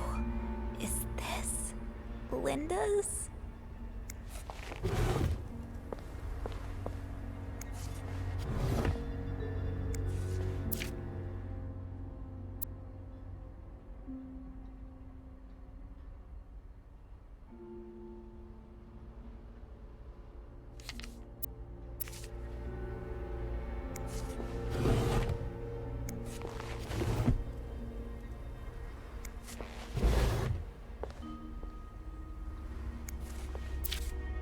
This does not look like a nice brotherly check-in.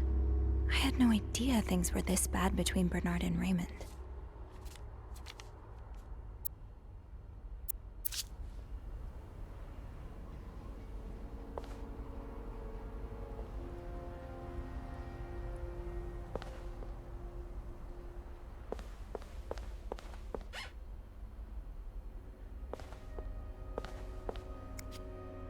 kinda wish I worked here when Raymond was in charge.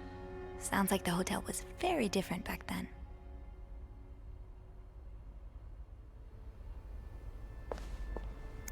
Well, just look at these distinguished gentlemen. And a young Bernard.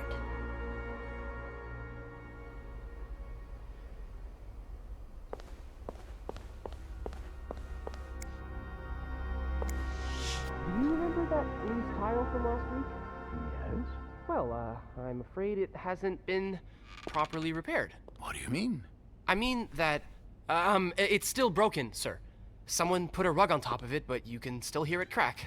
I'm just checking to make sure guests don't trip over it.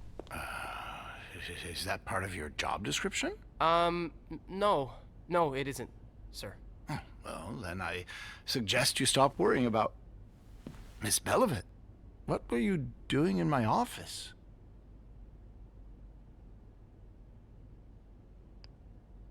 I was simply closing the door. Someone left it ajar. Really? But that doesn't explain what you're doing on this floor. You know very well the cleaning staff isn't supposed to wander around the lobby for no reason. You wouldn't be lying to me, would you, Miss Belivet? No, I swear, It's my fault, sir. I spilled my coffee, and so I asked Sophie to come clean it up. Your coffee? Mr. Rossi, you're not supposed to have beverages at the front desk.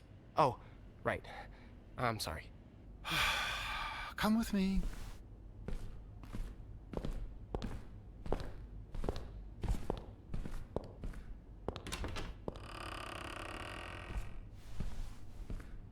Sorry.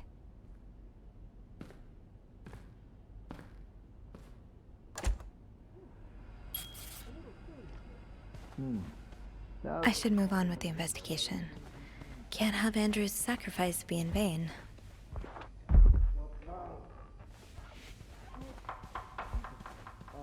Are you okay? I'll be able to open the vent upstairs now.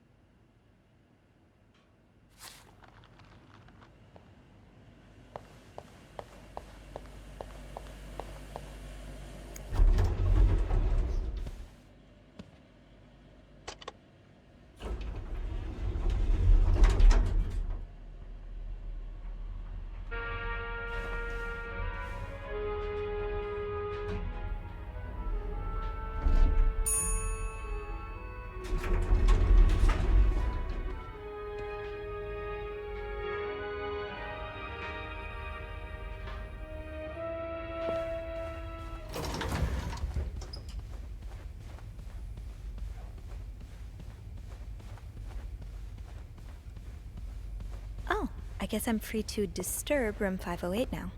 But that's where Bernard and Linda were. Ew. All right, let's open the vent.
Meet me tonight in my room. Michael will be sleeping. We need to discuss our plan.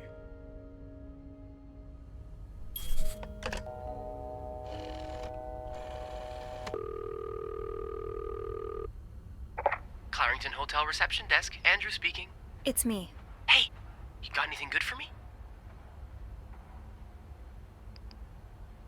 Yeah, but I also wanted to thank you for saving my skin earlier.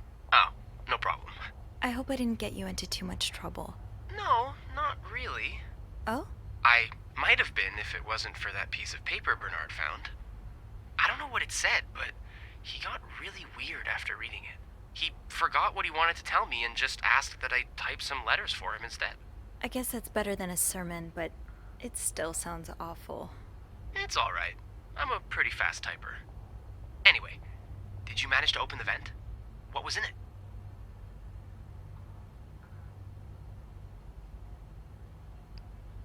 I found another message written in secret code. And? It says, "Meet me tonight in my room. Michael will be sleeping. We need to discuss our plan." Who's Michael? A guest's husband? I don't know. It's the first time I'm hearing of a Michael in this story. Yeah, the cast keeps getting bigger. I'll just check the logbook.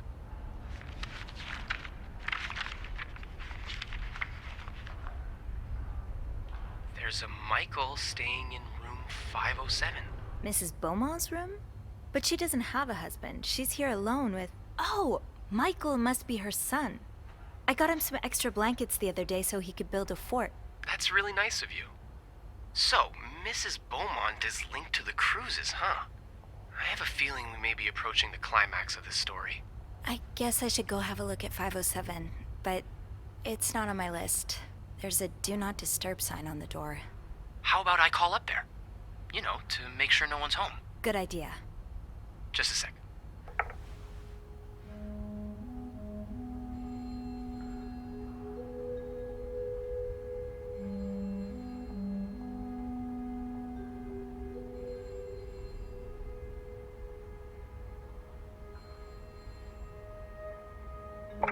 Well, it looks like the room is ready for your snooping, my lady. Thank you, good sir. I'll call you back.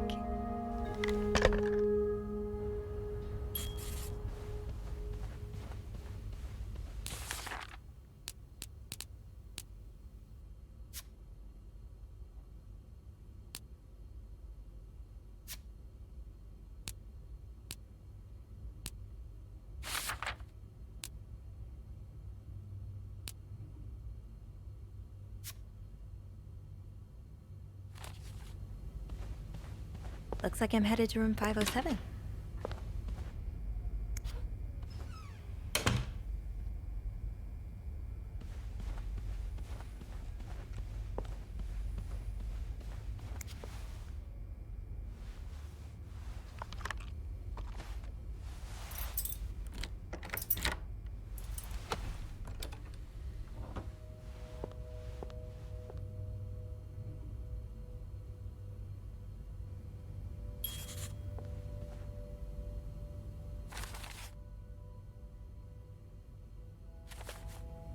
Let's get to the bottom of this and find out what links these rooms together.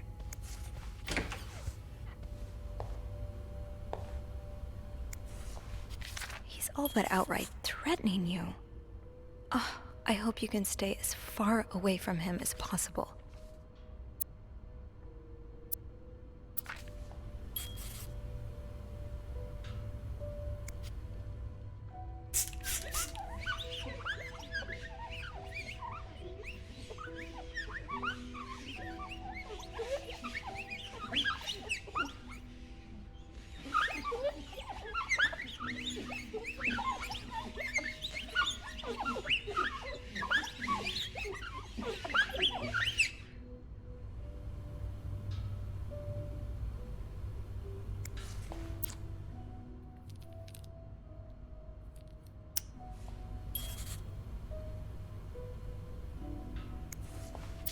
Looks like someone grew tired of looking at your face, Mr. Beaumont.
Mr. Cruz, huh?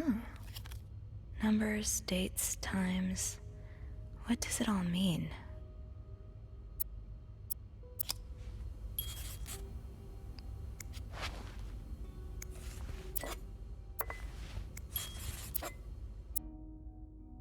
I know lipstick marks are a pain to scrub off, but they're kind of charming.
that's so sweet.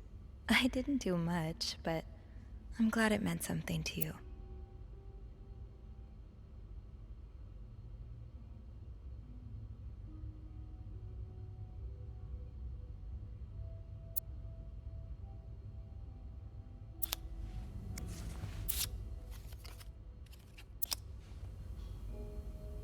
Those few coins in my tip jar were getting pretty lonely. They'll appreciate the company.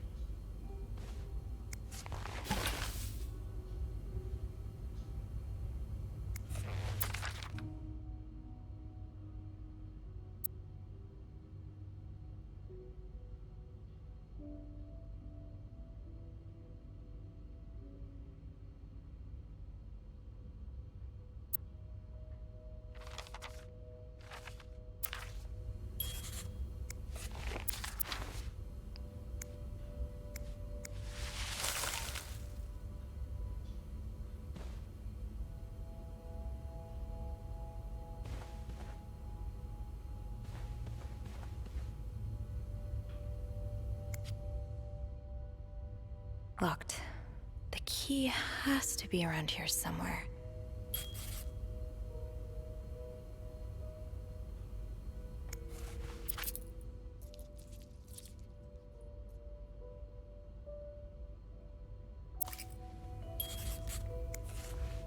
So a husband can abuse his wife and just get away with it?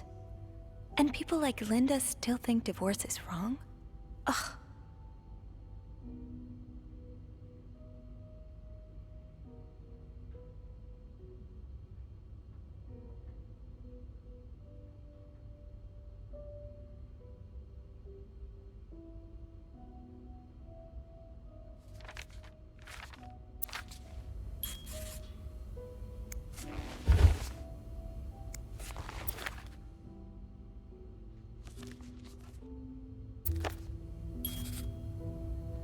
Funny how some games really stand the test of time. I used to play this with Mom all the time.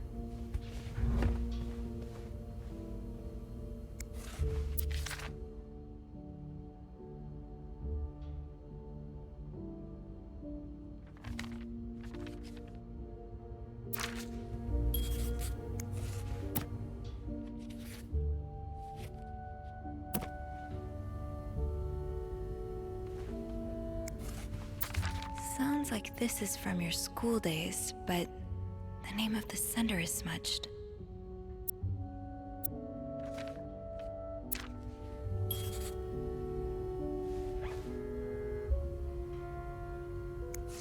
Aha!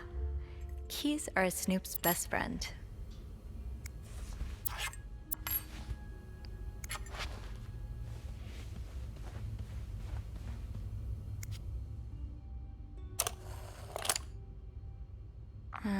I'll need another key to unlock this. Haven't I seen one just like this somewhere?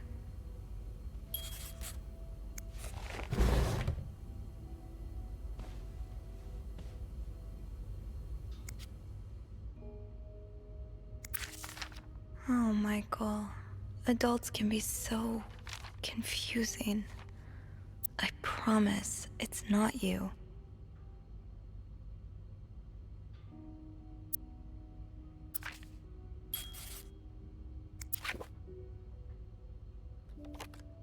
So you were eager to set up a meeting, but didn't want anyone noticing. Did Marcella send this?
That look in your eyes. What does it mean? And who is this from? Either a guest got a hold of our stationery, or this came from someone on the staff.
That key looks so familiar. Why do I associate it with room 505?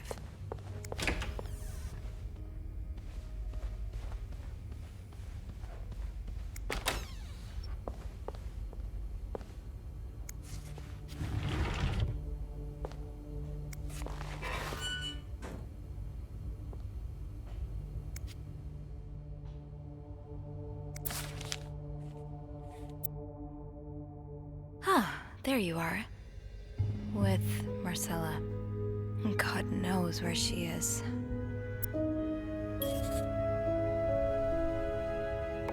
Clarington Hotel reception desk, Andrew speaking. Hey, Andrew. Sophie, crazy timing. I've got something for you. Oh, what is it? I heard a certain Mr. Cruz and a Mr. Morgan had an argument yesterday evening. Really? Who told you that? Jacques did. Apparently, it got so heated he had to get involved. And it sounds like I was on the right track, because he heard a particular word thrown around quite a lot. Can you guess what it is?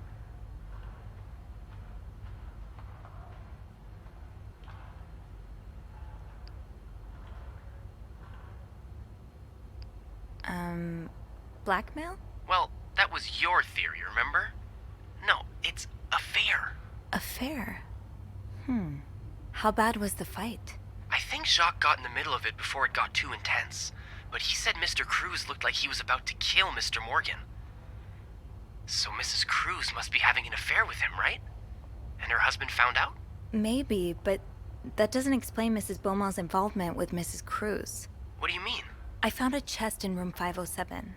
I think it can only be opened by turning 2 keys at once. I found one of them in Mrs. Beaumont's things. What about the second one?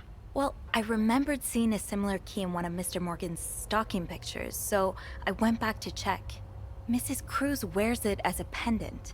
It looks identical to Mrs. Beaumont's key. Let me get this straight. Mrs. Beaumont and Mrs. Cruz own identical keys that open a chest with 2 locks? Okay, there's definitely something going on between them.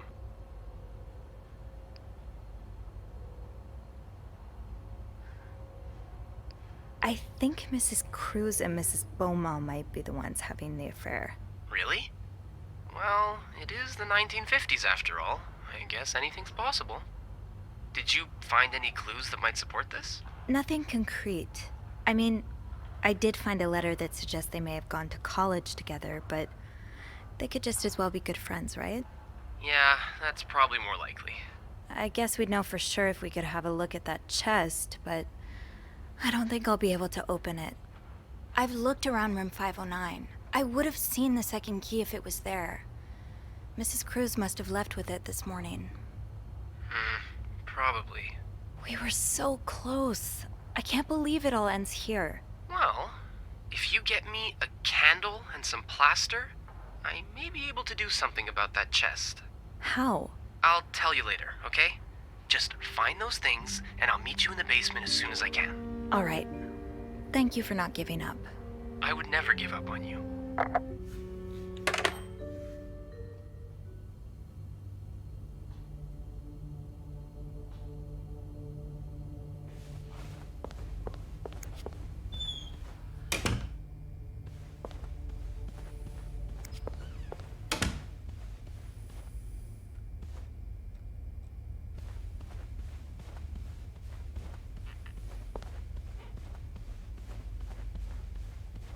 With the renovations, there has to be plaster somewhere on this floor. I should grab some before going down.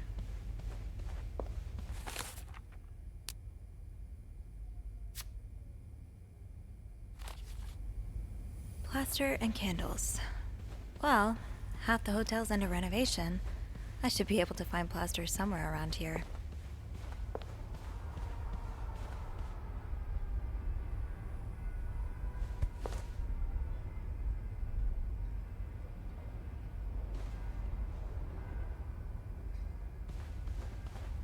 Great!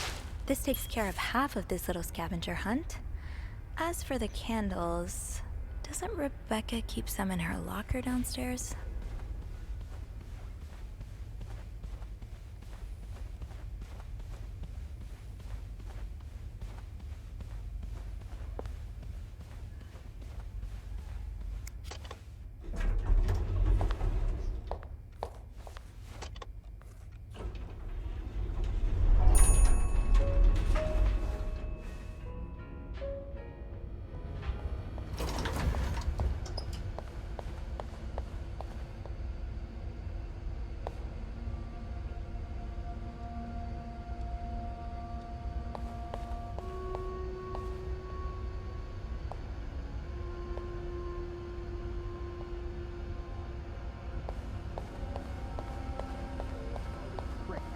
Oh, Bernard, I can't believe Eugene would do something like that. It's locked.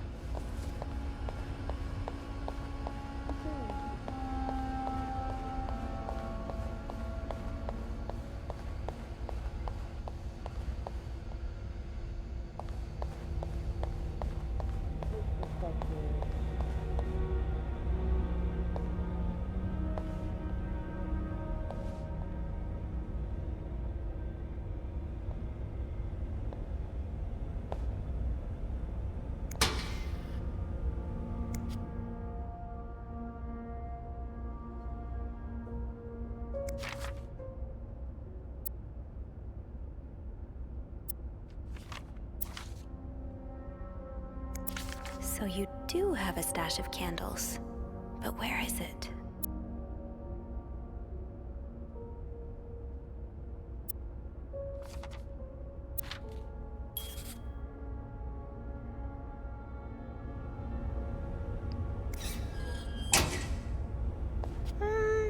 I'm good.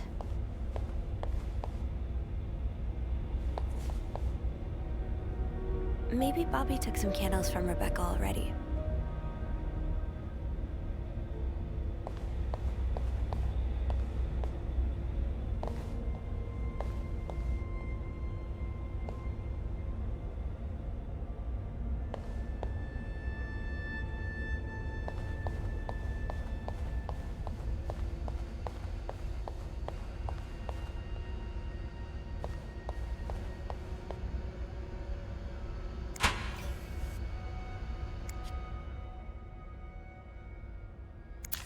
No candles, but this looks like the laundry room. That must be the location of Rebecca's stash.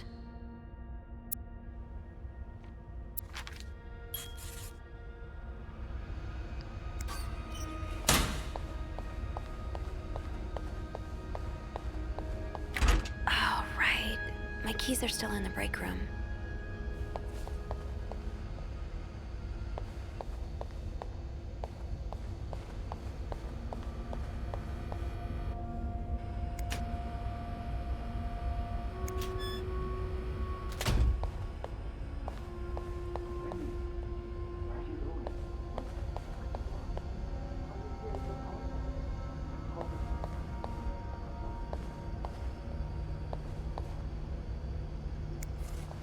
Hold on to these tight.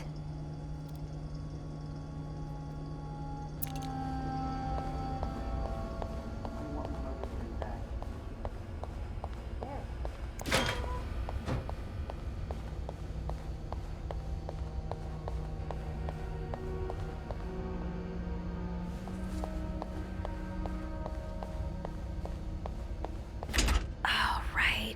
My keys are still in the break room.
this a movie script?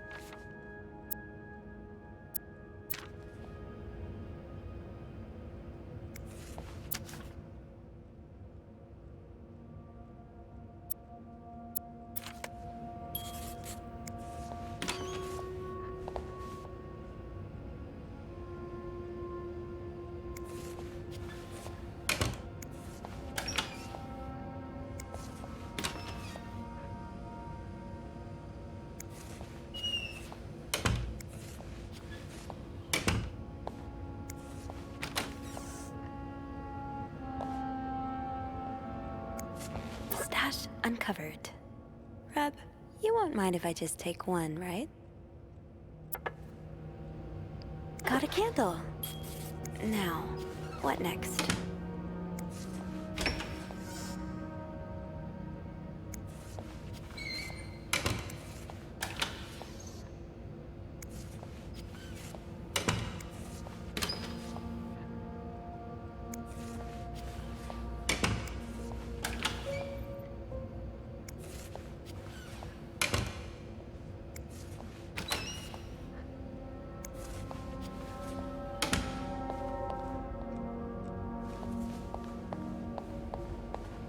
Let's see if Andrew is around.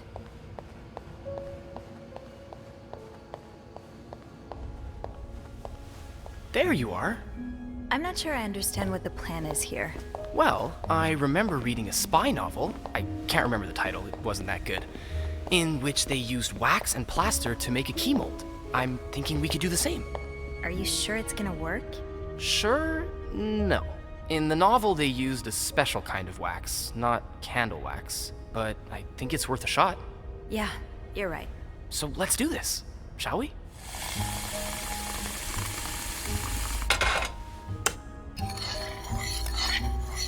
First step, pour the wax, I suppose? Careful though, the pot's probably hot. Hold on. That's not what's next.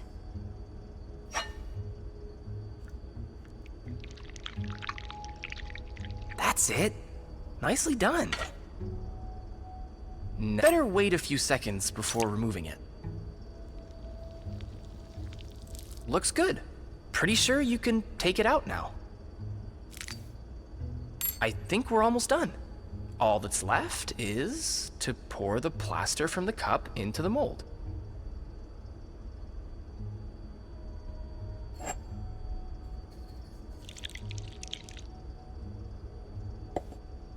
Good job.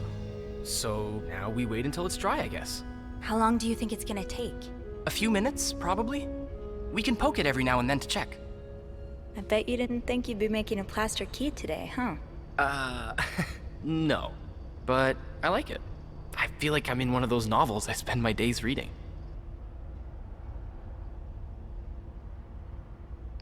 Yeah, I always see you with a book in your hands.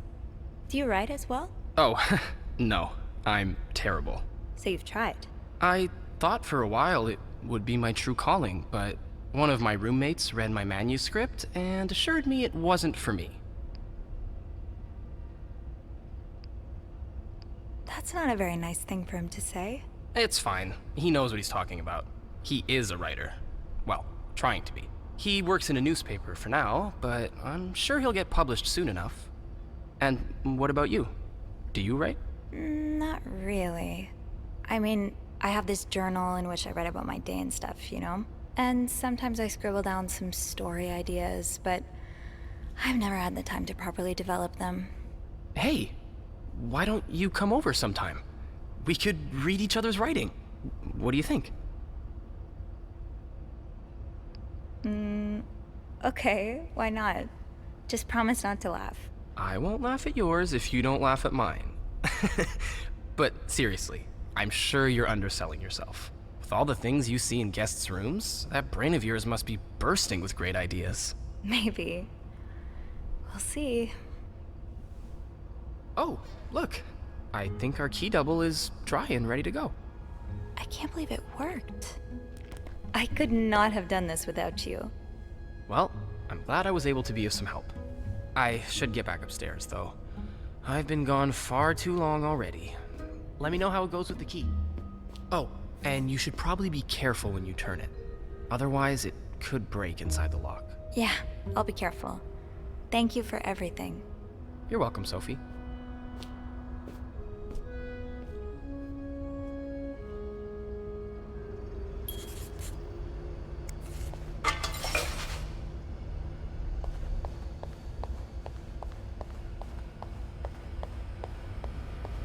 I've got 2 keys. Now, let's test them out.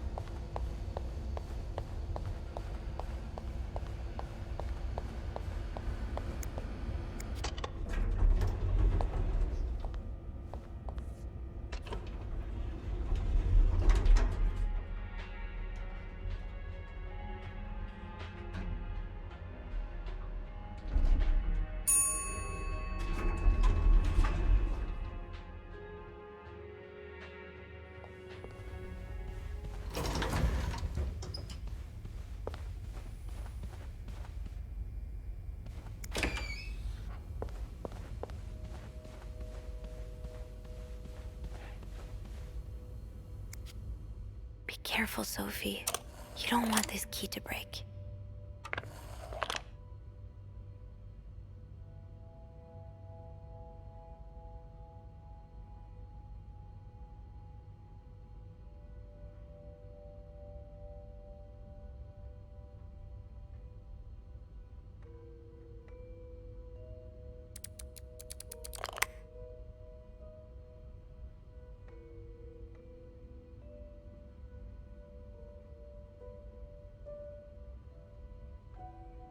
Oh, shoot.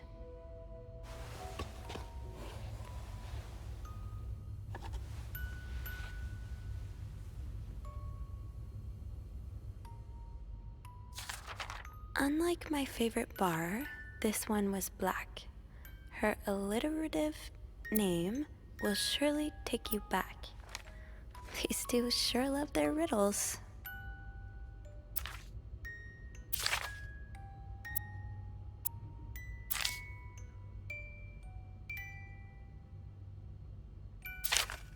Huh. Marcella invited you to the movies. Let me guess. You said yes.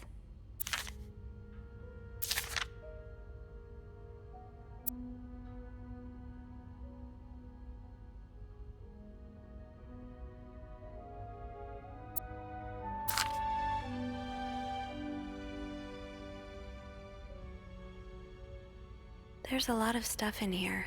I don't think I've looked at everything yet.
That riddle's a toughie.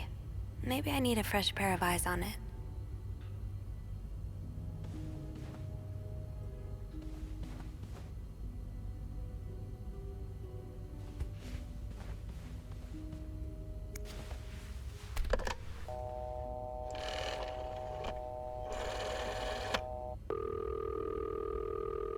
Clarington Hotel reception desk. Andrew speaking. Hey, Andrew. Got a minute? I always have time for you. I opened the chest in room 507. Huh. It worked. Yeah, well, the key did break inside the lock. I hope this won't lead back to us. If it does, we can always skip town. Forge new identities. Change our fingerprints. So, what's in the chest? A riddle. A riddle? I think it was written by Mrs. Beaumont for Mrs. Cruz. And I think the answer will give me the combination for a case I found in room 509. I could use your help with it, though. That's awesome. I love riddles. Tell me, which part's causing you trouble?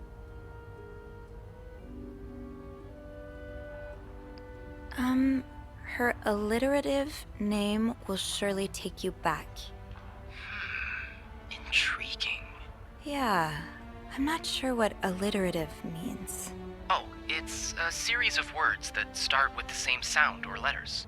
Like perpetual peril. Does that help you?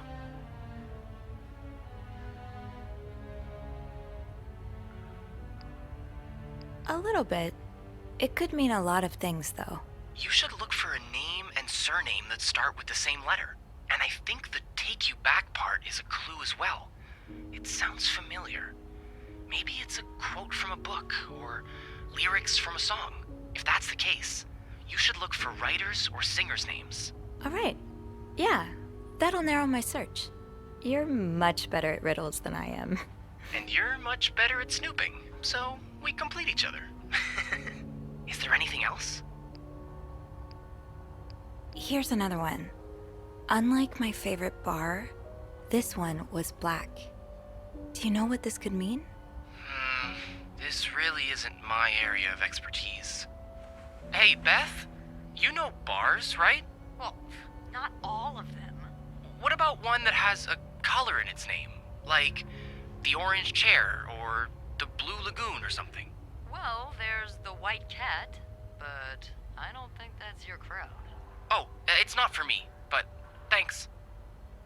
Did you get that, Sophie? Yeah, I did. But I'm not sure I understand what it means. Well, if her favorite bar is indeed the White Cat, then it means we're looking for...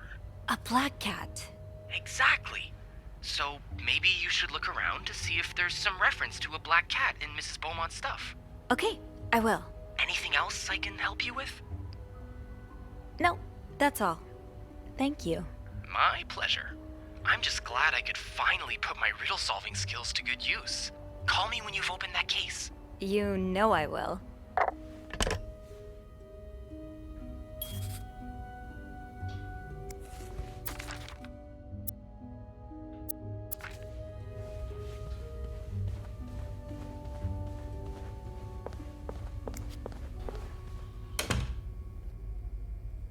So, I need to find something related to a black cat and a person whose first and last names start with the same letter.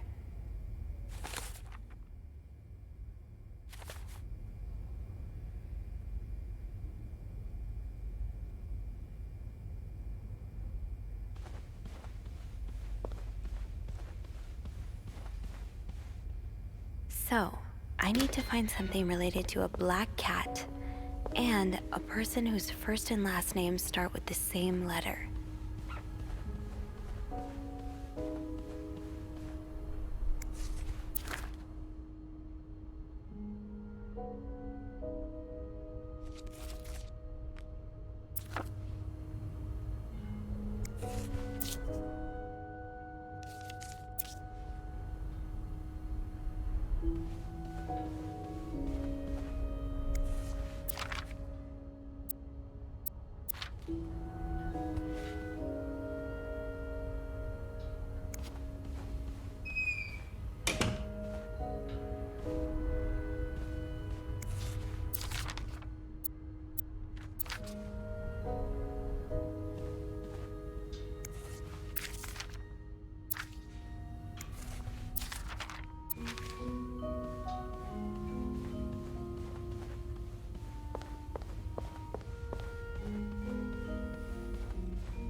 Who knew Bernard could be nice?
Bridget Boswell. Didn't I see that name somewhere earlier?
So, I need to find something related to a black cat and a person whose first and last names start with the same letter.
Wouldn't be surprised if everyone's a little bit more on edge today. This is my new home, according to Suzanne and Yvette.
No combination, no entry. So, I need to find something related to a black cat and a person whose first and last names start with the same letter.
I should wait till I have more to report before calling Andrew.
So, I need to find something related to a black cat and a person whose first and last names start with the same letter.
So, I need to find something related to a black cat and a person whose first and last names start with the same letter.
Does carrying this everywhere really make us better maids? Bernard seems to think so. Being invisible has always come easy to me. Maybe too easy. Everything must disappear. Telling apart the treasure from the trash can be tricky sometimes.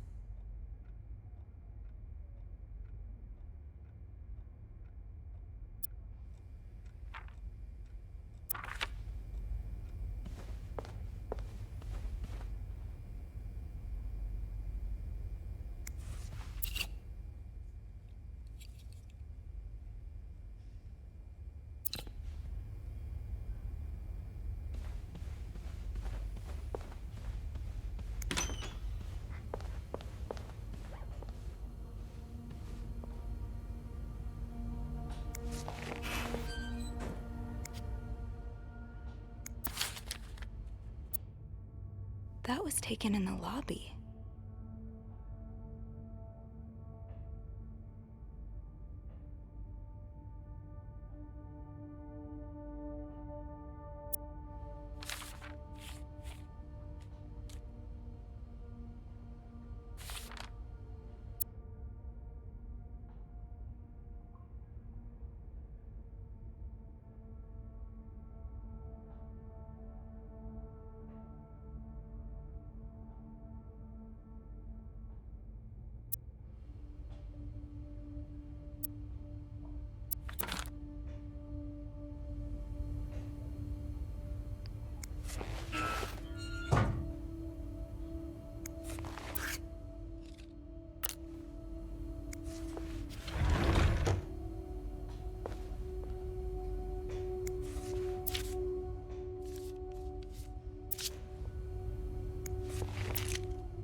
Lindsay.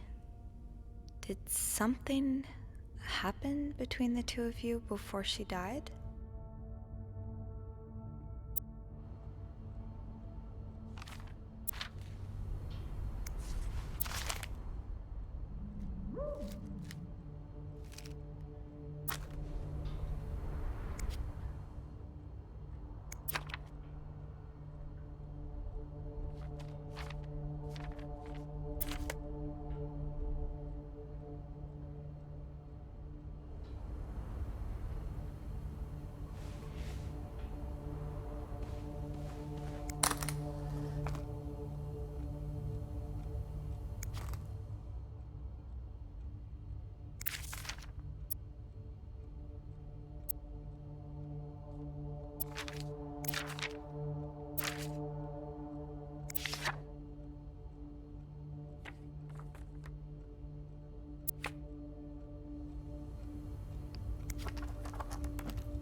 It's stuck. Damn it. It's stuck.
Doris Day.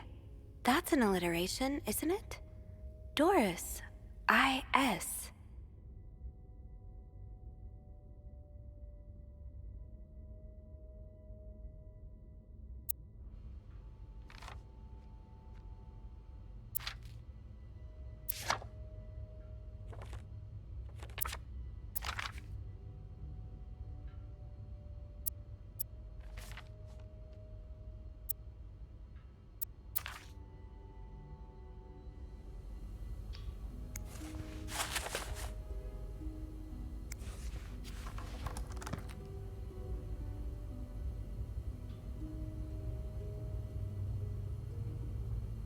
Unlike my favorite bar, this one was black. Her alliterative name will surely take you back. These two sure love their riddles. Unlike my favorite bar, this one was black. Her alliterative name will surely take you back. These two sure love their riddles.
I left the clean towels on my cart.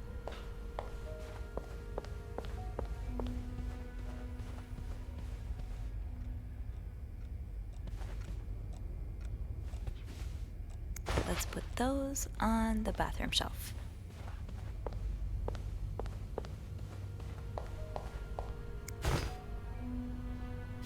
I left the clean towels on my cart.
That novelist, Bridget Boswell, is actually you, Marcella?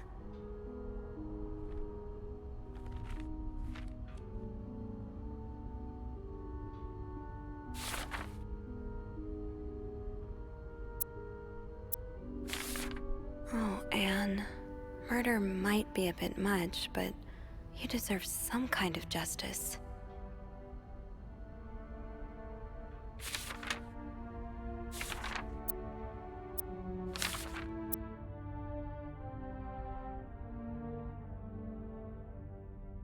So the symbols I've been deciphering, you invented them back in the day to keep your love secret.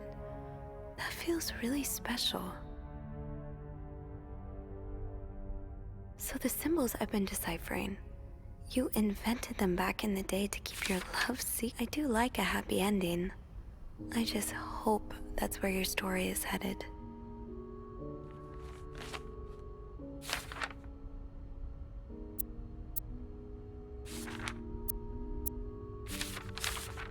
Oh, so you came to Montreal under the pretense of celebrating your wedding anniversary, but all along, you meant to reunite with Anne.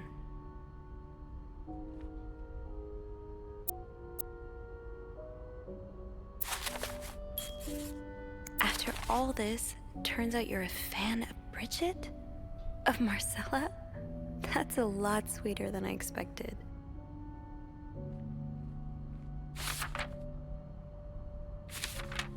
I'm glad you were able to open up to Marcella like this. Everyone needs someone to talk to.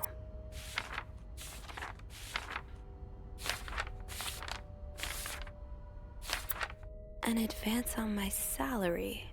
So Marcella hired you. But what for? Oh, Lindsay's a man. Yeah, I guess it was presumptuous of me to think otherwise.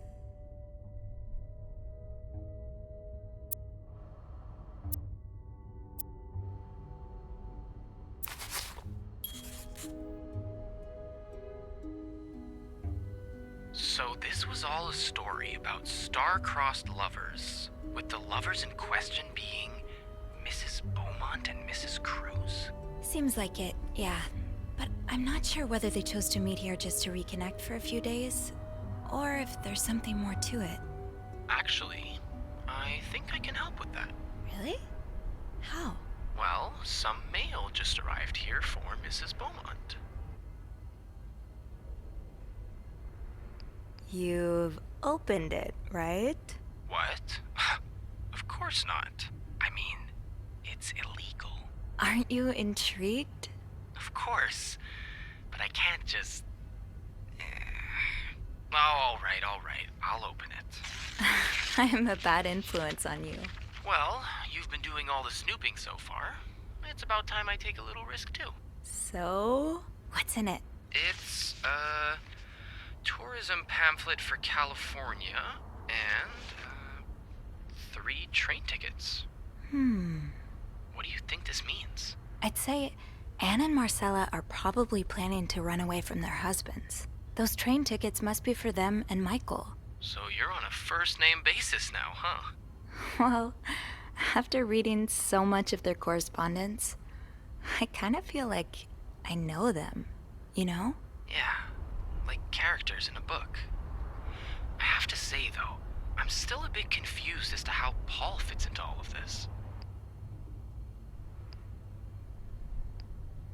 I think Marcella hired him. I found some letters Paul wrote to her. He said that her proposition took him by surprise, and that he'd need an advance on his salary. What would she hire him for, though? I'm not sure. I didn't find the letter he was replying to. And why did he have those pictures of you? We'll probably never know. I think the trail ends here. I guess investigations in real life always have some loose ends. I was kinda hoping we'd have this big third act reveal, to be honest. At least it made our day pretty interesting. That's for sure. It helped me understand you better, too. Oh? Why you snoop, I mean. Piecing together people's stories, learning what makes them tick. It makes you realize we may have more in common than it seems. You're right. Which is why the next story I'd like to learn is yours, Andrew. Oh? Am I gonna find you snooping through my apartment next? No.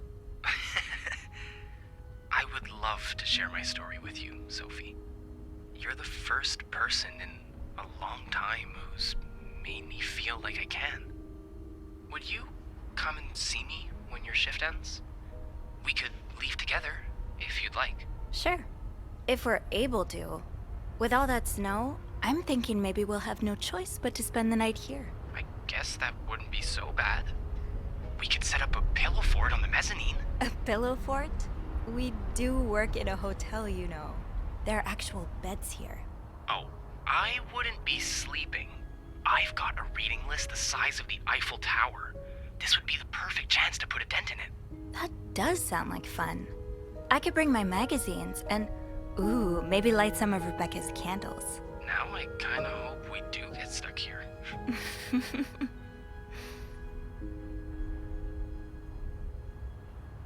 I just have to finish my tasks for the day, and then I can leave.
I'll hold off on throwing this out just yet.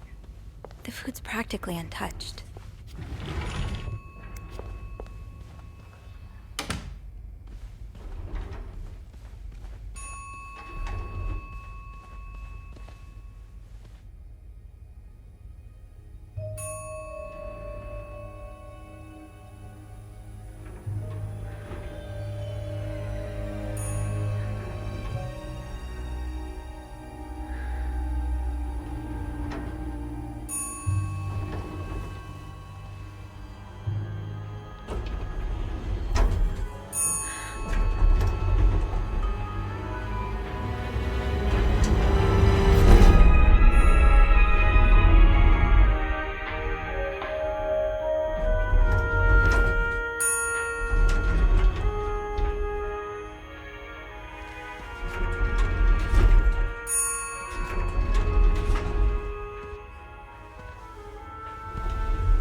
Mr. Cruz?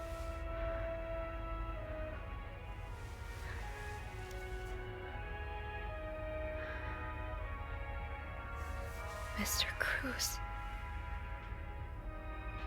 Oh God. Oh God. What happened? Is this about Paul? Does that mean...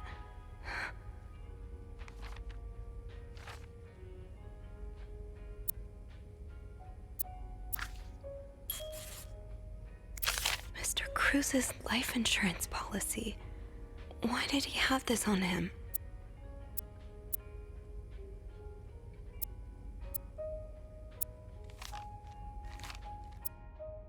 Marcella? Okay, let's not jump to conclusions.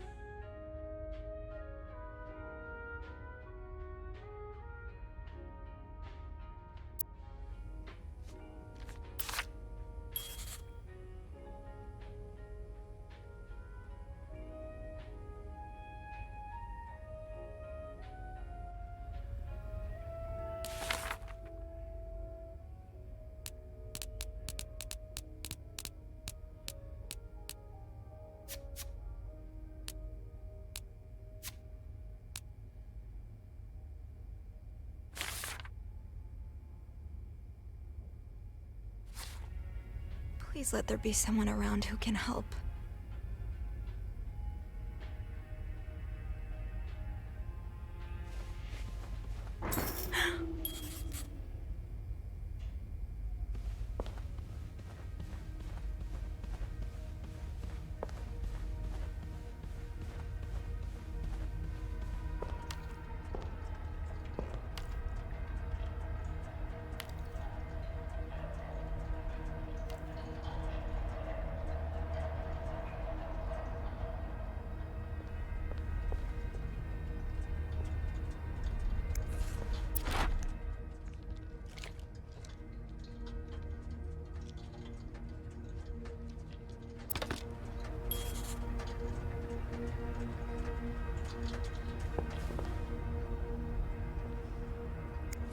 These look like Marcella's pearls. What happened here?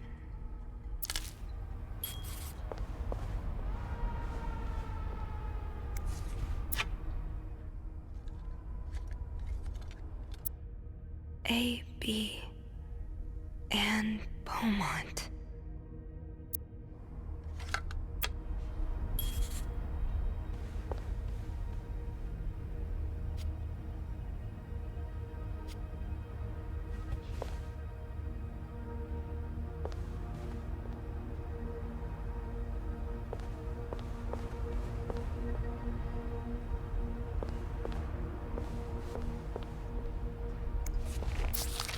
Poor Paul. Lindsay's death really hit him hard. He hasn't been in the best headspace.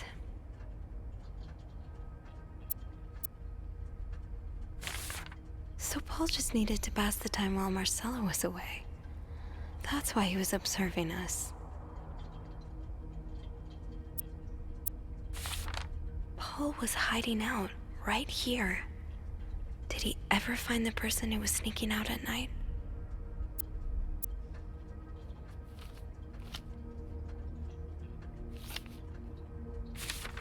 "9:45?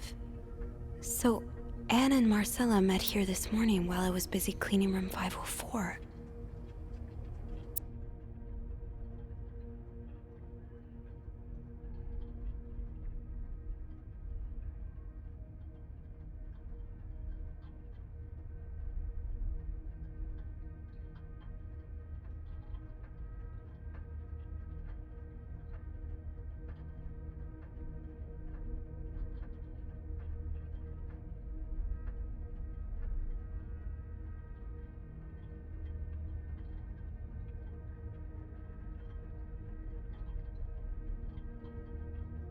Looks like Paul had to stop writing in a hurry. What happened? I was listening to the radio at the time. Did the music drown out the noise?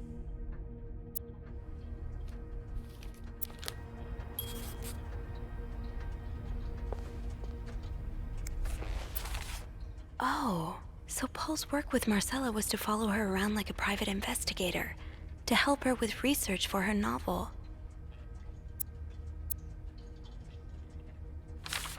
Paul really got into his role.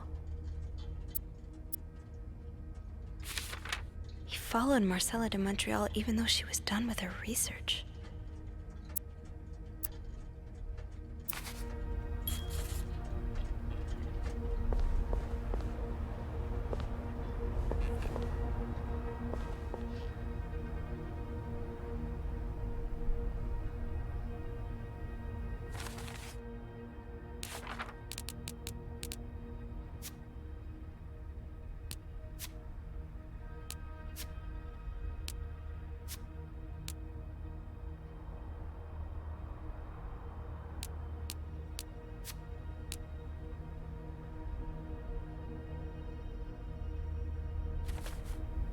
I have to get the power back on.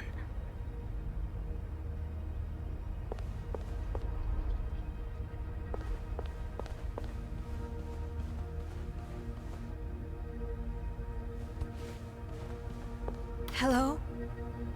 Is anyone in? Hello? I need help.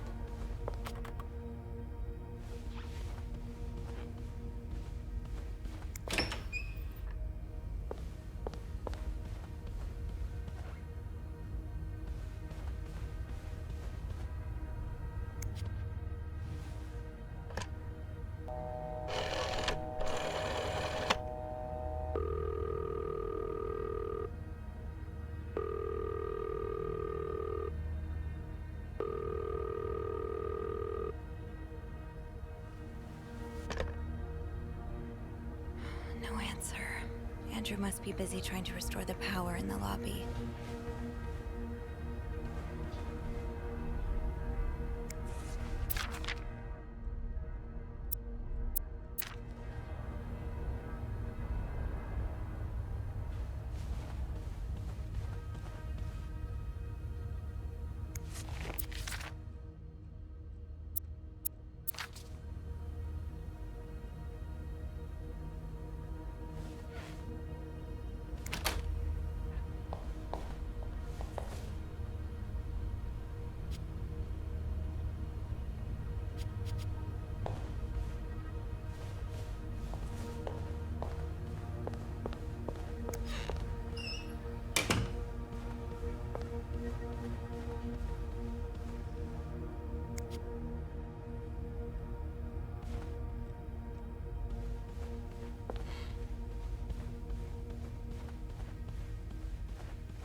It's too big.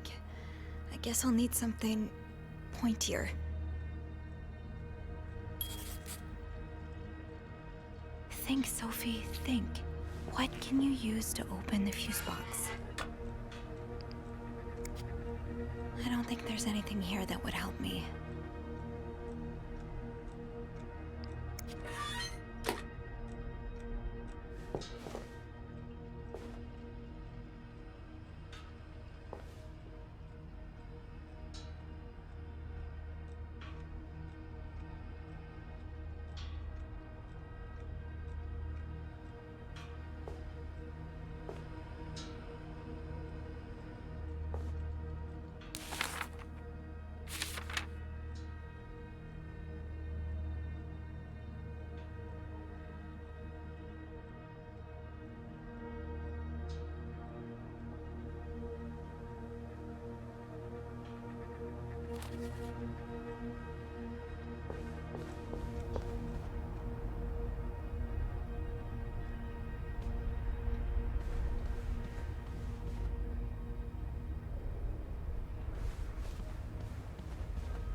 This looks like something I can use to open the fuse box.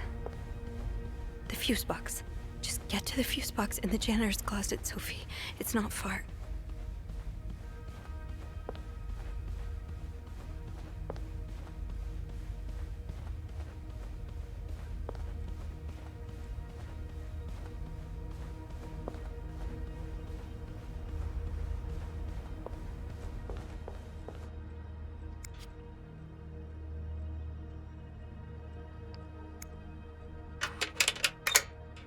That worked, thank God.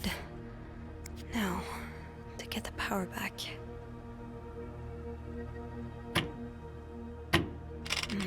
No power. I think I need to change all of the blown fuses.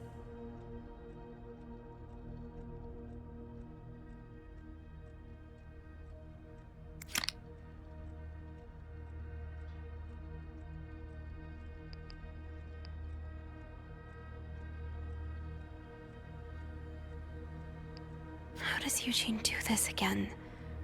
Fuses. I probably need new fuses. Yes, this is what I need.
Power's back.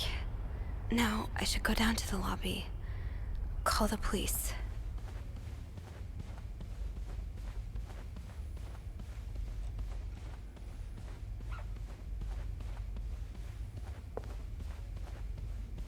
Is there anything I've forgotten? Once I leave this floor, I probably won't be able to come back.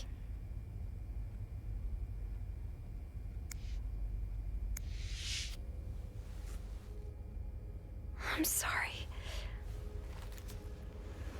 I'm sorry. I'm so sorry.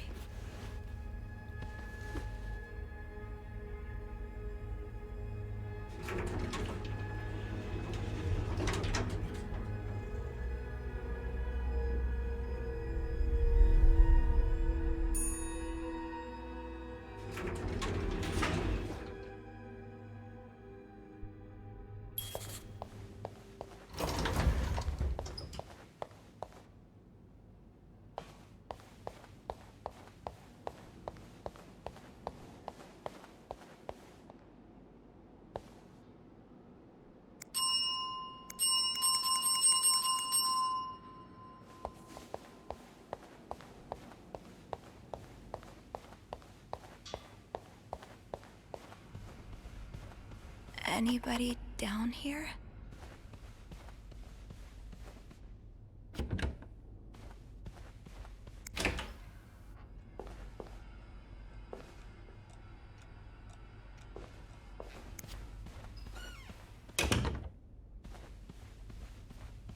Phone. I need a phone.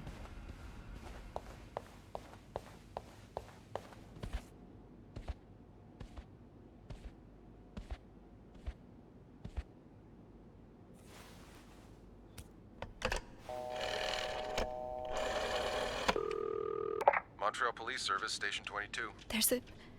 There's a man dead. He's been murdered. I need the police. Please stay calm, ma'am. Where are you right now? The lobby. But the body, it's upstairs. Can you give me the address, please? Oh, 1178 Drummond Street. All right, ma'am. Officers are on their way. Thank you.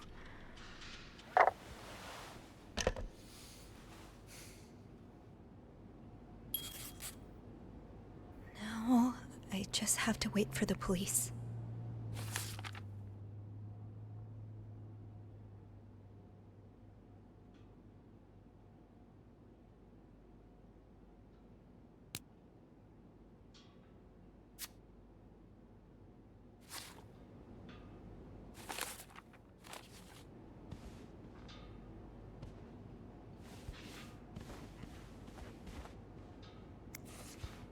Is this the brochure Andrew was talking about?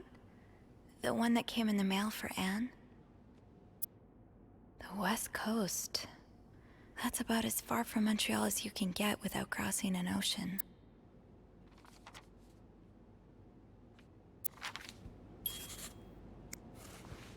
So Anne and Marcella really are planning to run off together. Was what happened to Hector part of their plan?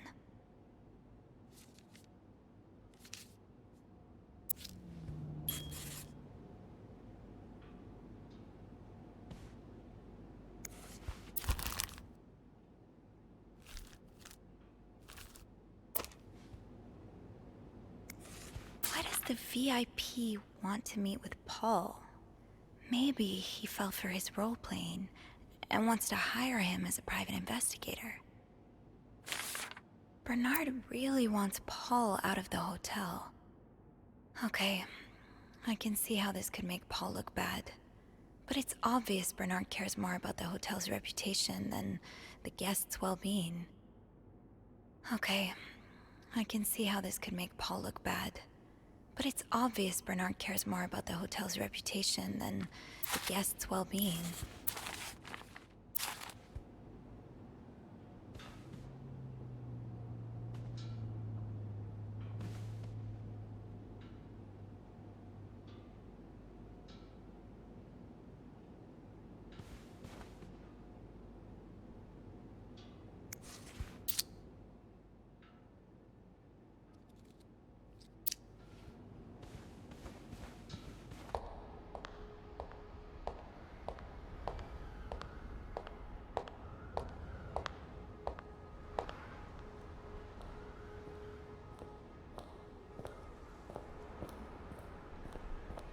Hey, you're here. I've tried restoring the power, but I think Eugene's the only one with the key to the fuse box, and Sophie? Don't worry, I'll find a way to bring the lights back on. Hey, you look a bit pale. Is everything okay? I found Mr. Cruz. Hector. He's back? How's he taking that whole thing with his wife? You don't understand. I found his body. He's dead, Andrew. Jesus. Maybe you need to sit down, huh?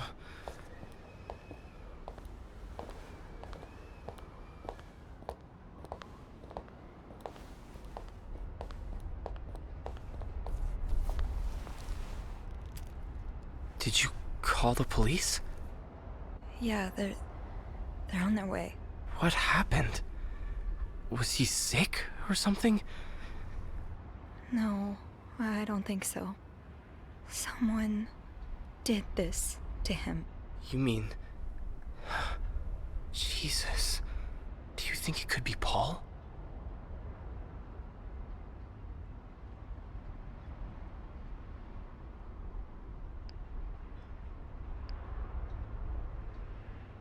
What about Anne and Marcella?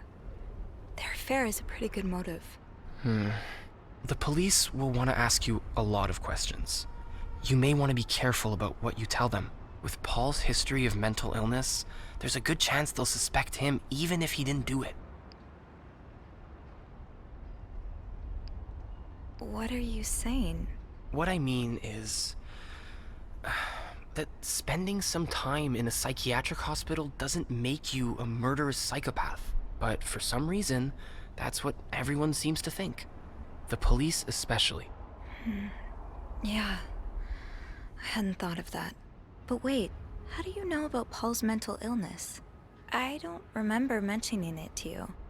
Oh, look, I really should have told you before. It's just, when I was 19, I studied to be a priest. But I felt so lost. I couldn't enjoy the things I used to like. I could barely get myself out of bed. So I ended up going to a psychiatric hospital. The same one as Paul, I suppose. Mm-hmm. The doctors, they helped me get back on my feet. But when I returned to my hometown, it was like I had become a complete stranger. My mother kept telling me I was making it worse in my head, but I swear, people were changing sidewalks when they saw me, looking at me as if I was this dangerous creature all of a sudden. That's why I didn't tell you. I was afraid you'd look at me like they did. I'm sorry. You don't have to be sorry. I understand. You do? You know how I tell everyone that my mom's sick, bedridden? Well, it's true, but I always leave out the part about her illness not being physical. I'm ashamed of the truth. So even though I don't know exactly what you went through, I can understand. Thank you for telling me. I know it's not an easy thing to talk about, but if you ever want to talk about your mom, I'm here. They're here. Promise me you'll be careful with the information you share. Yeah, of course.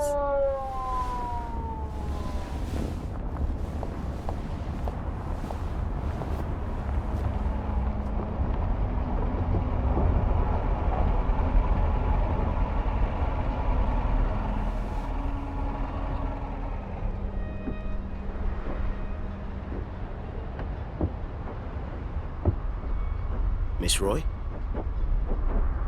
Miss Roy? Miss Roy! Oh, sorry. I was distracted. I really need you to focus right now. I don't want to be here all night, and I'm sure you don't either. No, I don't. So, as I was saying, we're trying to ascertain the circumstances of Mr. Cruz's death. Can you tell me how you came to find the body? I was cleaning room 509 when I heard the elevator bell ring. Again and again and again. I thought maybe a child was playing with the doors, so I went out in the corridor, and that's when I saw him. All the blood and... Why was the elevator bell ringing? I'm sorry? You said you heard the elevator bell ring. Why was it ringing? I assume it wasn't a child after all. Well, Mr. Cruz's body was preventing the doors from closing. Really? When we found the body, it wasn't that close to the doors. Oh, the stairs are blocked because of the renovations, so the elevator's the only way out of the 5th floor. I had no choice but to move the body. Just a little. Ah, so that explains the traces we found. Thank you for clearing that up. So, what did you do after that? Well, that's when the power cut. So I had to go to the janitor's closet. To access the fuse box. Exactly. I changed a few fuses and turned the power back on. But there's a lock on that box, isn't there? Did you have the key?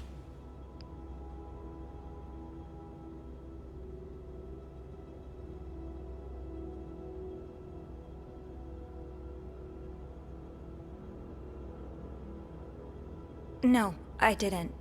Only Eugene does. But I thought an ice pick might do the trick, so I went to the ice machine to get one. You're a size 7, I suppose. Yes, I am. Why? What did you see when you went to the ice machine? There was blood. A lot of it. Did you touch anything? I might have touched a few things. Just to figure out what had happened to Mr. Cruz. Of course you did. Why so many witnesses can't help but compromise the evidence is just beyond me. Anyway, what did you do after restoring the power? I took the elevator down to the lobby. That's where I called the police. Do you remember what you said to the operator? The exact words. No, I'm afraid I don't. You said, there's a man dead. He's been murdered. That's possible. What makes you so sure it was murder?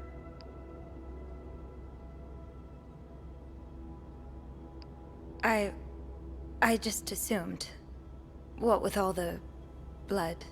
I'm afraid I don't believe that, Miss Roy. It's more than an assumption, isn't it? I'm not sure I understand what you... I know you like going through your guests' personal belongings. We've found pictures of you snooping around. Oh.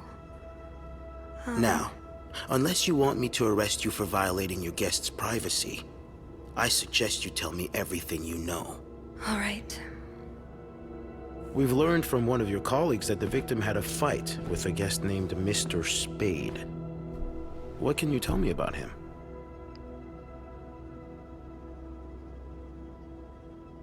He spent some time in a psychiatric hospital after the war. That's when he got into Mrs. Cruz's novels, and they really helped him. Yes, I already know about his time in a madhouse.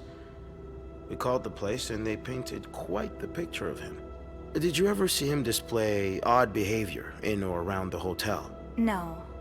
I mean, we've all got our little quirks, don't we? Did he seem obsessed with Mrs. Cruz? A little, maybe, but... Obsessed enough to kill her husband? No, nothing like that. We all have our obsessions. Me, for instance.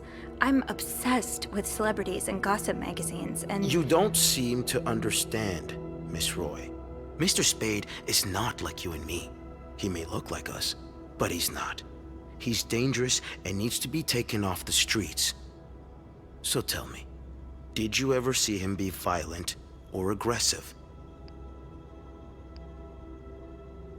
You're wrong. I beg your pardon? He is like us. We all struggle sometimes, some of us more than others, but there's nothing wrong with that.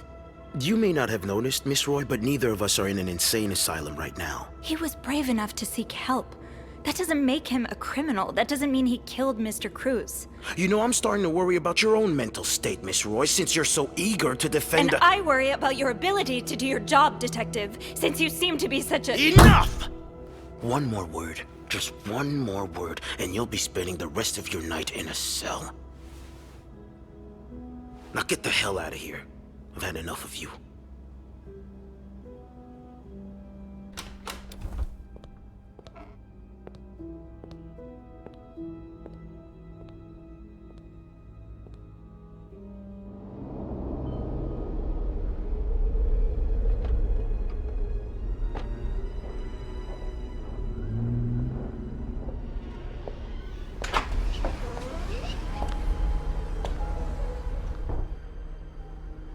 Bernard was strangely chipper on the phone.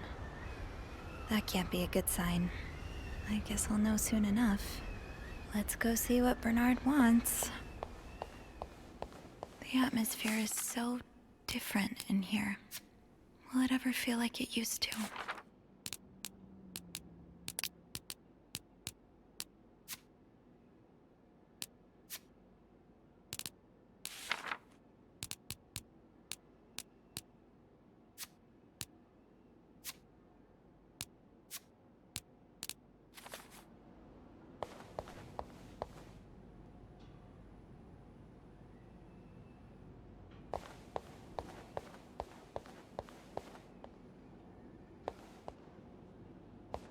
Empty. I guess all bookings are canceled until further notice.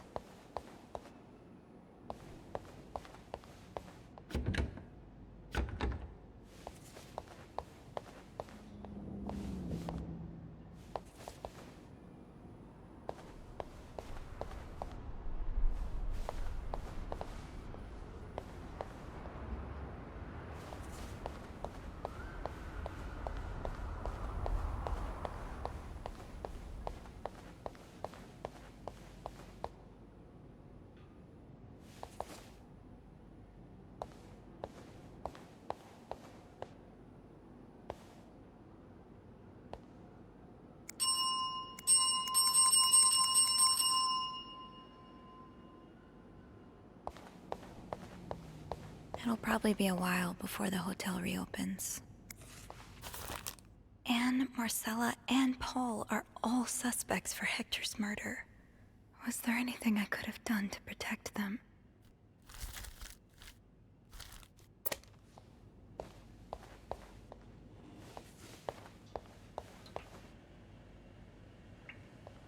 Without Eugene, the lobby will be a swimming pool by the end of the month. Will the rest of the building even be standing?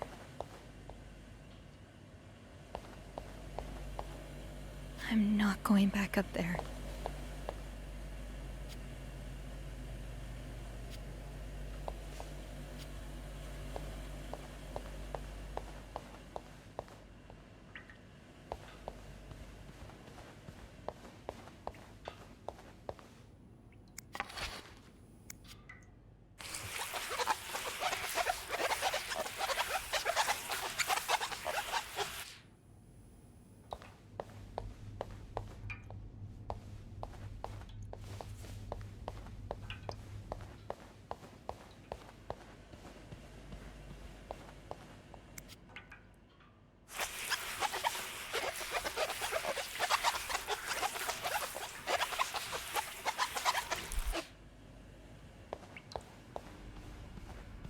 I'll go empty my locker. Andrew, Hey, are you okay? I've just been fired. What? No, It's okay. I just need some time to process it. I'll be on the mezzanine if you want to join me afterwards. yeah. Yeah, okay.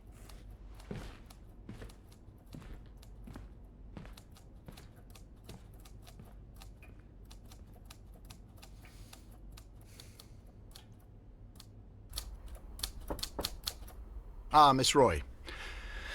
Come in.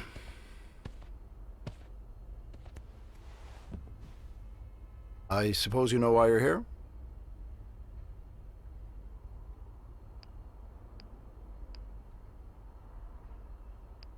I would guess it has something to do with the murder. Well, you'd be right about that.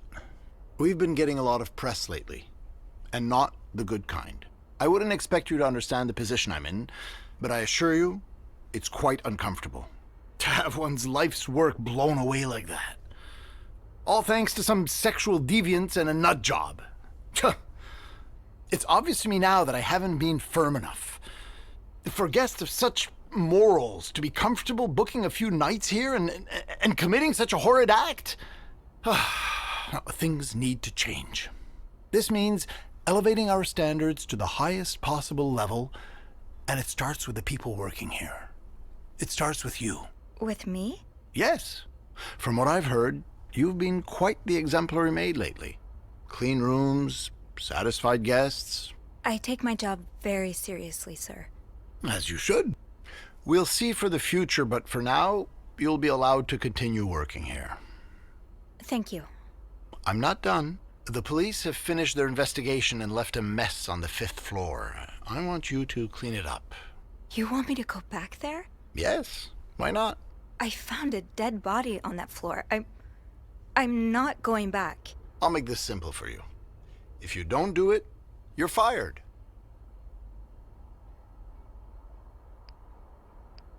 You can't fire me. Because I quit. Sure. I fire you, you quit. It's all the same to me. Just make sure to empty your locker before the end of the month. That'll be all.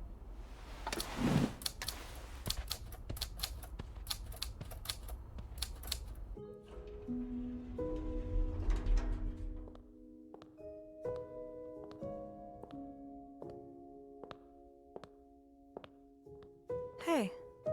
Hey, What a week. you don't say. So what did Bernard want with you? Well, he was being kind of a jerk, so I quit. You what? I quit. I figured there was no point in staying if you were leaving. I'm flattered, but that really wasn't necessary. I think it's for the best. Did Bernard say why he was firing you? Well, I told him about my time at the psychiatric hospital. Really? Yeah. He said that that didn't fit with the hotel's standards and showed me the door.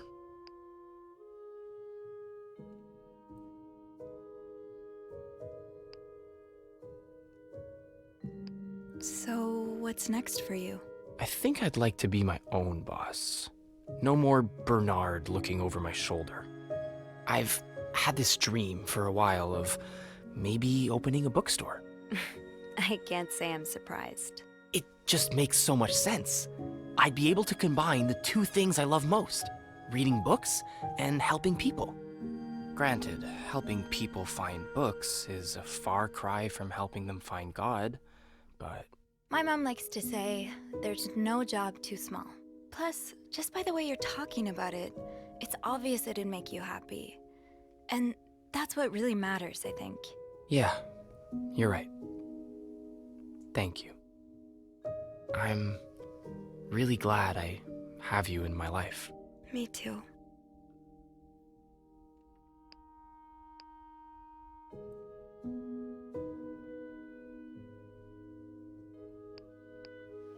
Can I, Kiss me? yes. Please do.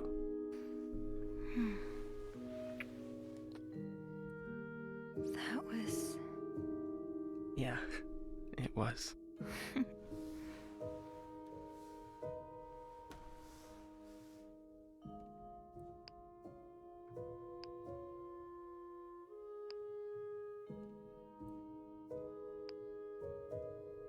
I've been thinking about Paul a lot. Oh, really? Should I be jealous? No, not in that way. I've been thinking about what he went through. And you as well. How you've been ashamed of something you have no control over. How I've been ashamed of my own mother. I don't want to be ashamed of her anymore. And I don't want to be ashamed of you. Well, then let's be shameless together. Look, it may be hard at first, but I have a feeling a wind of change is about to blow. One day, struggling with your own mind won't be any more shameful than having chickenpox. I really hope that's true. It will be.